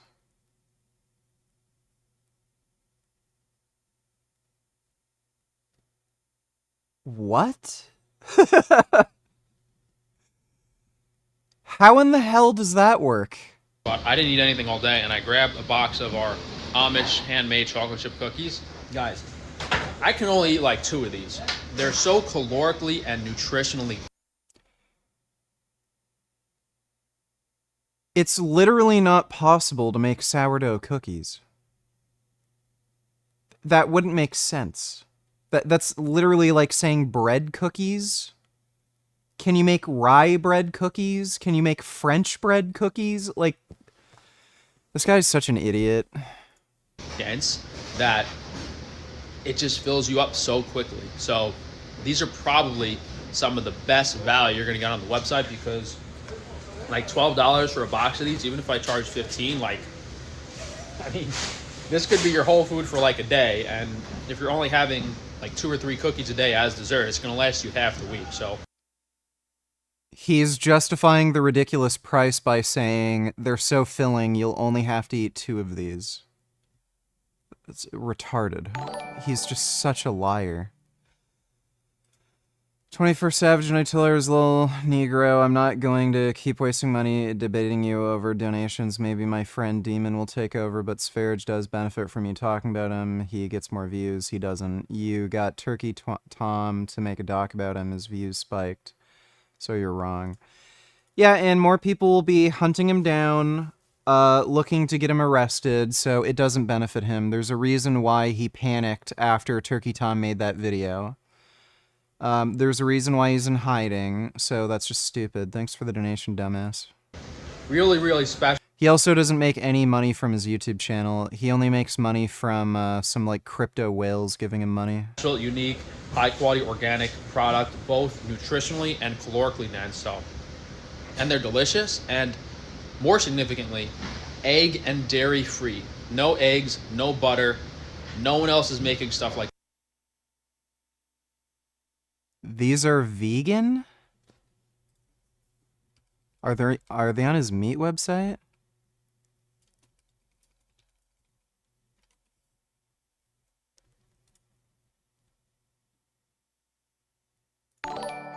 So that's cookie dough.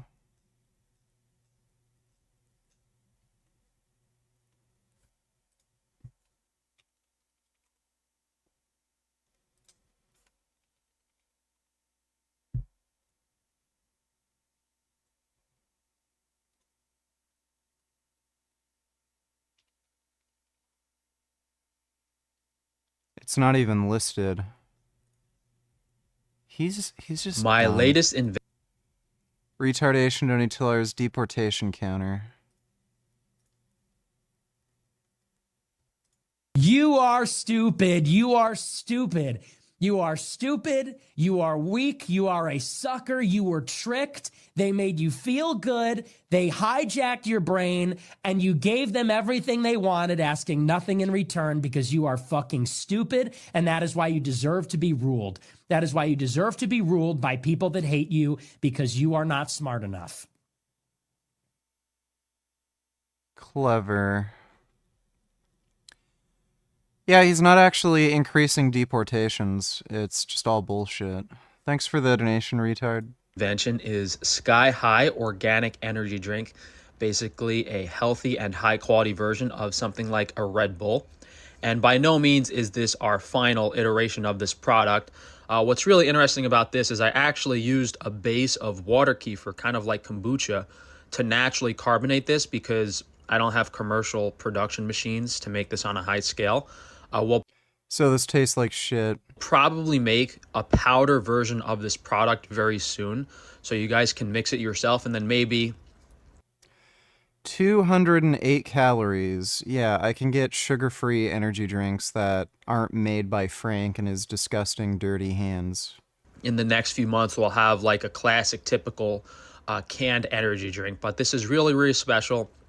It's on frankiesarrangefoods.com. It's still delicious, although you do have like that little bit of probiotic funk from the water kefir. So so he's admitting it tastes like shit. Yeah, there you go. Oh, not only is this like a super high quality, nutritionally dense energy drink, it also has that probiotic base of water kefir, which isn't listed on the ingredients, but it'll be on the website. What a dumbass.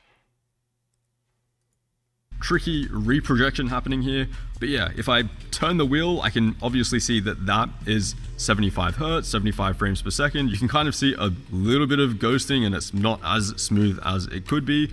But yeah, in terms of like moving around, moving your head, which I think is actually the most important thing when it comes to refresh rate, it still feels incredibly responsive and smooth. But yeah, the FOV, noticeably wider than the Pimax Crystal, noticeably wider really than anything else that I've tested. The closest would be the Quest 3, but this to me even feels wider than that. I've also been using the audio strap accessory for most of my testing, and it's pretty decent. It plugs right into the headset, gets more than loud enough, has a pretty clean neutral sound to it. The audio quality won't blow you away like a pair of expensive in-ear IEMs, but I do think Frank has the meat website and food website. Yeah, I checked both. I couldn't find those sourdough cookies. But thanks for the donation, nigga fag.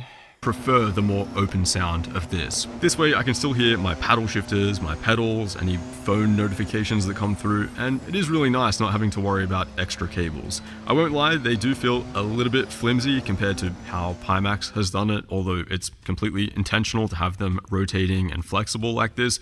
They don't sound as beefy either, but yeah, one thing's for sure, they are super, super comfortable. Imperfect lenses have been the bane of VR, at least for the ones that I've tried so far. Doesn't matter how many pixels you're pumping into a headset or what the refresh rate is, if the lenses are not near perfect in terms of optical clarity and focus and, free of visual artifacts, then those specs literally don't even matter. The big screen 2 fixes those imperfect lenses, and again, take a look at the form factor. It is ridiculous for a big screen 3 for in the I don't know if this would be a better option than the headset that Valve is coming out with, because their new headset is gonna have like a battery and everything. So like so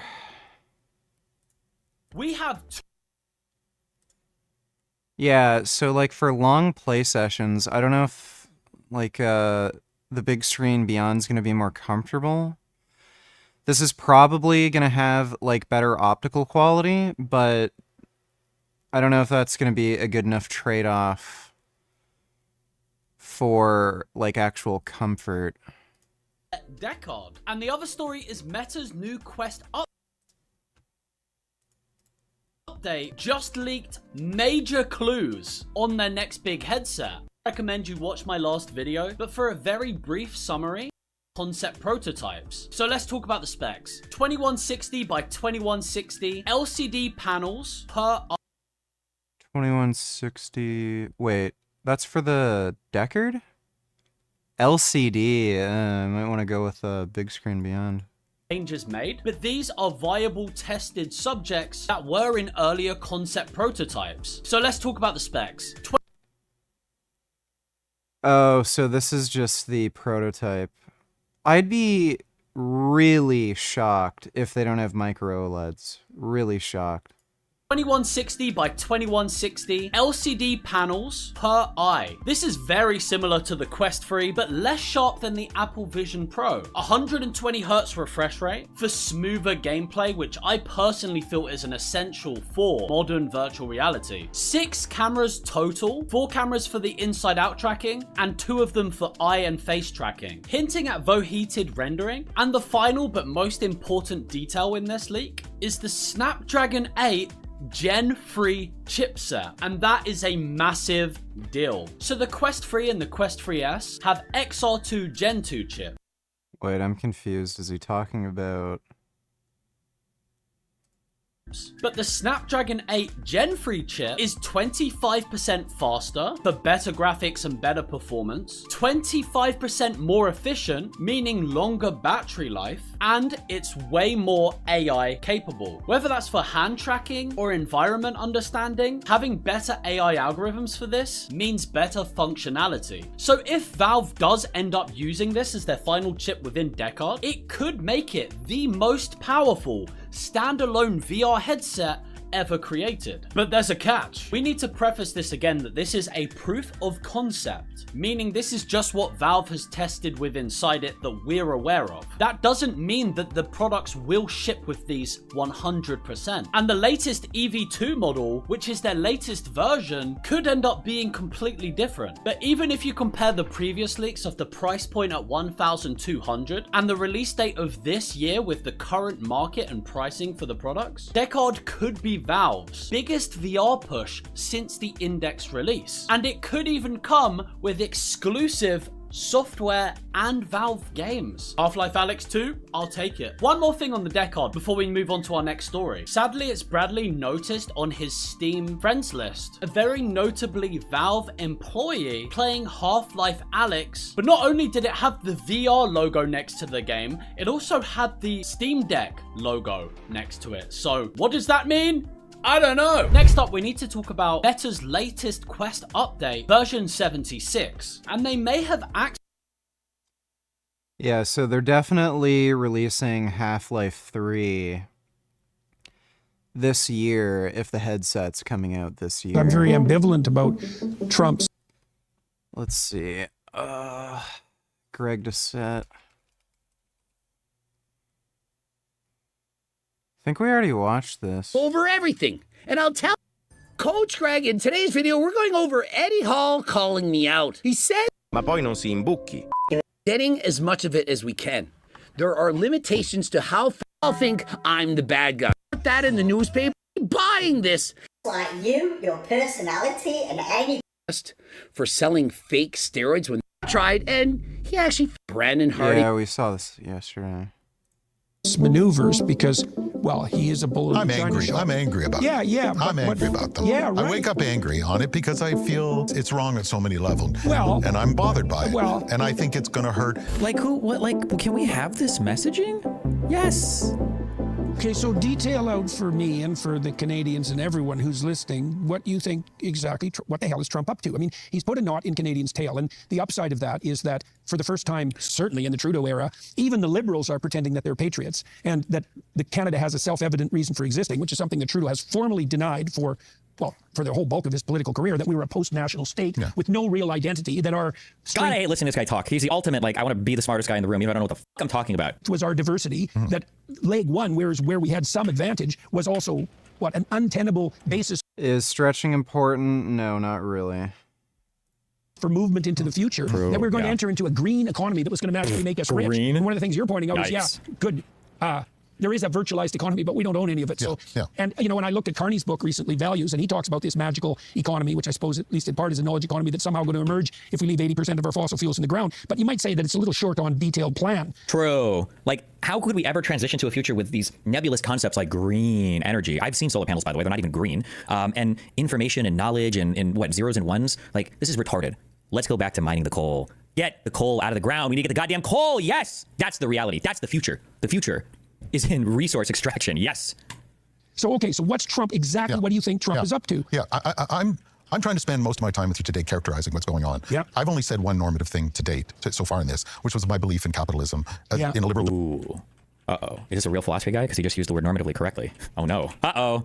Why, thank you. Democracy is the best way for human flourishing. And I'm going to give you what I plan to be only the second normative thing that I plan to say today, that I think that Trump's behavior is unpresidential, it's unprovoked, it's unkind, it's almost certainly illegal, though.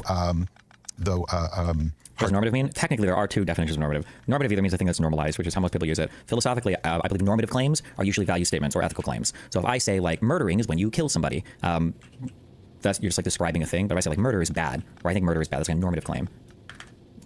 Or to enforce. Yeah, I'm pretty which sure. matters. But in the characterization, I'm also going to say that I think he miscalculated, and it's actually been unwise and is counterproductive to America's interests, and actually in Canada's interests if we seize it. So I think this is a fascinating moment, and to sort of, for Canada, to quote the famous Yogi Berra, when you reach a fork in the road, you got to take it. Right. And so Trump sees Mexico as just a commodified labor to lowest cost for blue collar. Canada's to commodified labor at white collar. Destiny, not flaming, and I get you're not in the loop with Canadian politics, so I don't expect something reflecting policy, but why do you come off as so defensive of the Liberal Party and at least reluctant of the Conservatives? Have I ever said that, ever? For Canadian politics, I don't know the positions of your Liberal or Conservative parties. If anything, I feel like I've probably, the only two things I've really trashed in terms of Canadian politics are, were they the PPC or the PCs, like the really far-right people? I think I briefly looked into that, and they were lunatics. And then the... No, static stretching doesn't seem to reduce risk of injury. And then I usually just make fun of all of your super woke shit that your liberals have. So like your land acknowledgements and all that cringe shit. But generally, I don't talk about Canadian politics much. I don't know the stance of anybody there. I don't know what the liberals or the conservatives even think in Canada. No idea. Workers, and it's all going to be subsidized. And so I actually think... Pierre Poilievre, even that guy, I don't think I talked too much about him. I saw one conversation he had with Jordan Peterson that was kind of dumb, but I haven't seen a bunch of stuff. Usually the stuff I cover when I talk about it, though, I just say the conservatives have been hurt a lot by Donald Trump recently, which is that's just true, but I'm not necessarily... I mean, I guess I'm like laughing at it or poking fun at it, but it's more poking fun at Donald Trump. I mean, this didn't happen in Australia. I don't know what Australian conservatives believe, so... yeah. I think the appeasement, there's a little bit of benefit in appeasement and diplomacy, because you inform the U.S. that he may have to dial a few things back a little bit because it's counter to Americans' interests, not because he's compassionate to Canada economically or socially or security-wise. But I think he's said what he is. He believes that they are the empire, that you must pay a tax for the privilege of participating with the empire, interrelated with the empire. He wants to rename the Internal Revenue Service the External Revenue Service, and that people's taxes domestically can go down in the U.S. and that it's paid for through tariffs. And you haven't said it explicitly, but it seems every time the conservatives discover a problem like productivity, you go against it. But when liberals have something like Tellers, I'm starting to believe all these hoaxes may not be hoaxes. Yeah, somebody already sent me this. He never denied that he leaked sensitive information, and then he just made personal attacks. And which is especially ridiculous because this has been confirmed. So not only did he, by not denying the claim, he didn't deny it, he just made personal attacks. He confirmed that the claim is true, but the claim has been confirmed to be true. Thanks for the donation, Dodo. What's funny is Pete Hegseth said anybody who does something like that should be fired and criminally prosecuted. Doesn't sound like he's in favor of himself getting fired and criminally prosecuted, does it? Thanks for the donation, though, Dodo. Transitioning to green energy, regardless of how that's done, you criticize the objection to it. Wait, I can't tell if you've ever listened to my stream ever. I'm just gonna go get another energy drink because I'm fading pretty hard. I'll be right back.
All right.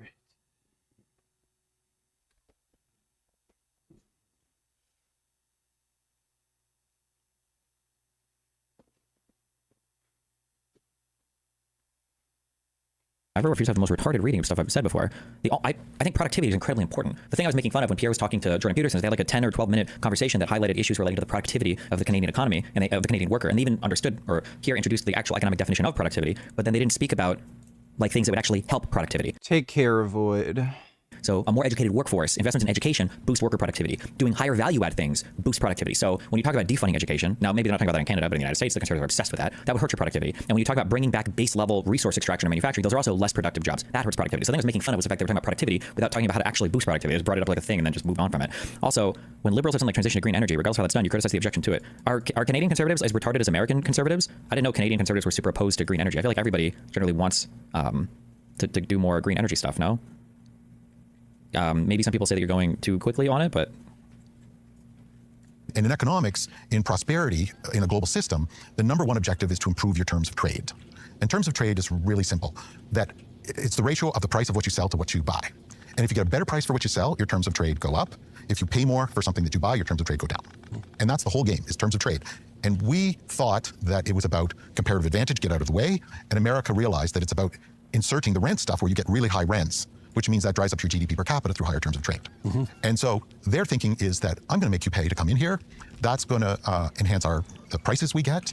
And we believe that's going to deflate your currency because it makes, and a deflation of a currency is like a pay decrease. Or it buys less. And you sell it for less too. Right. So that worsens your terms of trade. Which, wait, what? Is like a pay decrease. Or it buys less. And you sell it for less too. Right. So that worsens your terms of trade, which benefits America's terms of trade. So they're trying to shift the structure of the global. Oh, I mean, I guess it depends on how you view that. Selling things for less can hurt trade, but if you increase your net exports as a result of being able to sell it for less, I don't know if that necessarily hurts. I feel like it's a tad simplistic, but this guy sounds smart, so I'm not going to contradict him. Maybe it's not relevant what I'm thinking of here, but... Global economic system where they become effectively aristocratic and everyone else. I don't usually have macadamia nuts. I like them in things like white chocolate macadamia nut cookies are fucking badass, but macadamia nuts on their own aren't my favorite thing. I really love sunflower seeds, and I also like Brazil nuts. Those are probably my two favorite, and cashews. Cashews are dope. Retard donatillers, do you have any attachment to your national identity? No.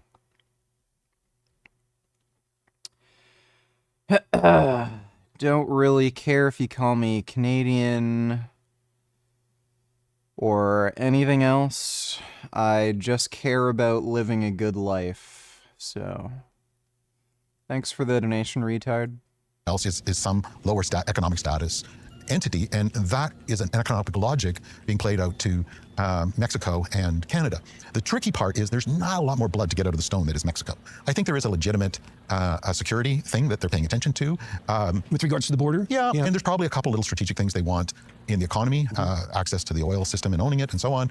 But there's a lot of blood to get from the Canadian prosperity because we're a relatively prosperous and rich country, eroding as we are. Does JP get any credit for being so willing to listen this past couple minutes? Do you think it's a good conversational quality? No. You only get credit for it if you are able to consider what's being said. Just sitting there listening to it and then having the next conversation where you've absorbed nothing is no. There's a lot of gems in there to get. So I think his objective, if you weaken it enough, you go in for the gems and you hold it in a subordinate position. Okay, now because that's the economic logic that is at play here. So it's a dominance logic fundamentally. Yeah, it's an economic and security dominance logic. Okay, now, but you pointed out that it may well have a paradoxical effect. So let's go into that. I mean, one of the things I've noticed, because I'm very ambivalent about Trump's maneuvers, because, well, he is a bull in the china shop. I'm angry about it. I'm angry about them. Yeah, right. I wake up angry on it because I feel it's wrong at so many levels. So that's my second normative thing. I'll shed it. Now, you be a clinical psychologist, make me feel a little better, and I'm bothered by it. And I think it's going to hurt 1 in 4 people. What about the 1 in 4 people that have food insecurity? Like, for goodness sakes, people need food and a home. And now, really, this... I don't know who this guy is, and I don't know anything about him, but I feel like it's so depressing that this is like a non-starter for an American conservative. Like to say, like, let's ignore all the economic stuff and the political stuff and everything else. But, like, don't you think it's maybe like a good thing to have people not dying of AIDS and not starving to death? Like, if we could spend a little bit of money helping that, like, that's a non-starter. So I guess props to Canadians for at least being able to at least say this still, because in the U.S. no one gives a Jesus, it's so disgusting. Yeah, and you're going to erode the whole system, hurt Canada comparatively more, still hurt America, and vulnerable people are going to pay the largest. Or at the very least, maybe this guy is kind of a nationalist or quasi-Canadian nationalist or something, but I hope you guys realize this, and maybe the rest of the world is realizing it, that's why the parties are switching. For all of you dipshits in Canada and in Western Europe that saw yourselves as like, oh yeah, Brexit and Trump and populism, we all go together, just know that these movements are me first and you. So if you're championing that and America is doing that, you're going to be the ones to suffer, right? America has a bigger economy than any of your individual countries and some of your larger markets even. Like, it's not like you're going to be championing like, oh yeah, I love that Trump is super America first, ultra nationalistic. Wait a second, holy we're getting on trade now. Oh my God, our shit is getting sanctioned to hell. Holy shit, we can't even access the American markets anymore. What the fuck? It's not good for you, but comparatively more, still hurt America, and vulnerable people are going to pay the largest price. Because what? Because that's how the aristocracy works. And like, here's what I want to see, and we've got 3 more minutes. If this was somebody on the opposite side saying things like Americans shouldn't be paying for everyone else's shit, and we, they can't take care of everybody's problems, blah, blah, blah. I feel like Jim's like, yeah, exactly. Trump's so right. True. Amen. Yes, true, brother. Yes, true. But since this guy's presenting the other side, I feel like Peter's just kind of like, shake, nodding along. He's like, yeah, I guess. He's like, I'm ambivalent towards it. He's like, oh, yeah, I guess it's bad. Yeah, whatever. And he's not going to say anything. And then the next person's going to come along and talk about how great Trump is and how stupid Canadians are. And Peter's like, yeah, I agree. 100% actually. Yeah, 100%. Is he going to challenge this guy here to hear any pushback? But we'll see. Let them eat cake.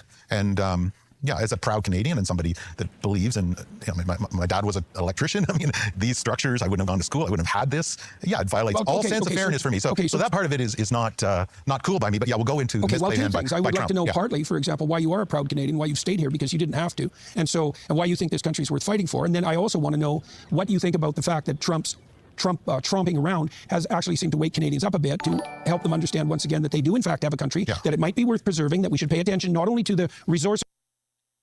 Dodo Donatello's GDP growth predictions. Growth and higher prices. Yeah, Mika, the Federal Reserve had its quarterly meeting a day or so ago, and they issue 4 times a year revised economic forecasts. And so this is the Fed's view of what they think is going to happen. And it's not ugly, but it's not great either. So let's take a look at what they came out with. So in terms of economic growth, they lowered their forecast for economic growth for this year, next year, and the year after. And for this year, they lowered their forecast from 2.1% to 1.7%. And if in fact it is 1.7%, that would be the lowest growth rate we've had since 2010, except for COVID. So they're seeing a slowing of the economy, and they attribute a good amount of that to the commotion and so forth in Washington and some of Trump's early policies. And on inflation, they also went in what I'll call the wrong direction, in the sense they raised their inflation forecast. Back in September, they thought inflation would be around 2%. Now they're up to about 2.7% for this year. And that would actually also be higher than last year. And so inflation would be going, if this happens, in the wrong direction. And this is obviously not what we want to see happen. In an extreme case where growth really slows or stops and inflation goes up, we call that stagflation. I wouldn't say we're in stagflation yet, but obviously much slower growth, higher inflation is not what we want to see. Willie. So, Steve, let's move to your second chart and talk about how the Fed is watching all this very closely. Donald Trump has been tweeting or truth socialing at the Fed, suggesting things they should or should not be doing. What are the projections now from the Federal Reserve about where they might go in terms of rates? Yeah, one of the things Trump's been tweeting, and with some regularity, is that he wants interest rates lower rather than higher. Well, you really can't bring interest rates down when inflation is going up. That sort of runs against the economic policy toolbook. On the other hand, you do have lower growth, which would tend to bring interest rates down. The Fed kind of split the baby in the sense, or they called it an offset, in that they did not change their outlook for rates. They expect about 2 more 25 to 1/4 of a point rate cuts in the course of this year. And that's this offsetting pull between lower growth but higher inflation has kind of kept them in the same place. But notably, their projections are still well above for rates, are still well above where they were back at the September meeting. Now, without getting too wonky, the Fed controls short-term interest rates, the kind of interest rates you get when you put money in a money market fund or a checking account.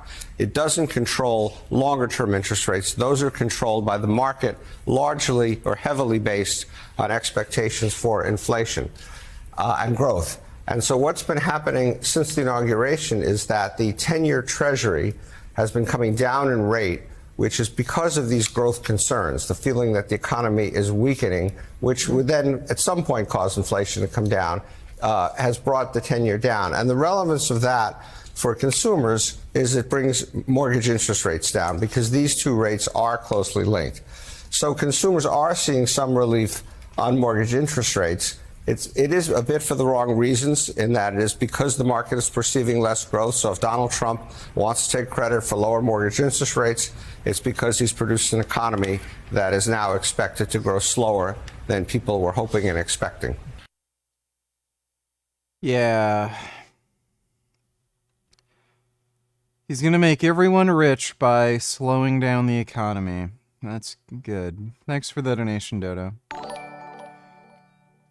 Backwards retards run planet donators. The rodeo people are such sensitive fucking pussies. They all need to die. I felt the rope, you know, and it was really tight. It was really tight. So I grabbed it and I took it off, you know, and you know, I just let it loose.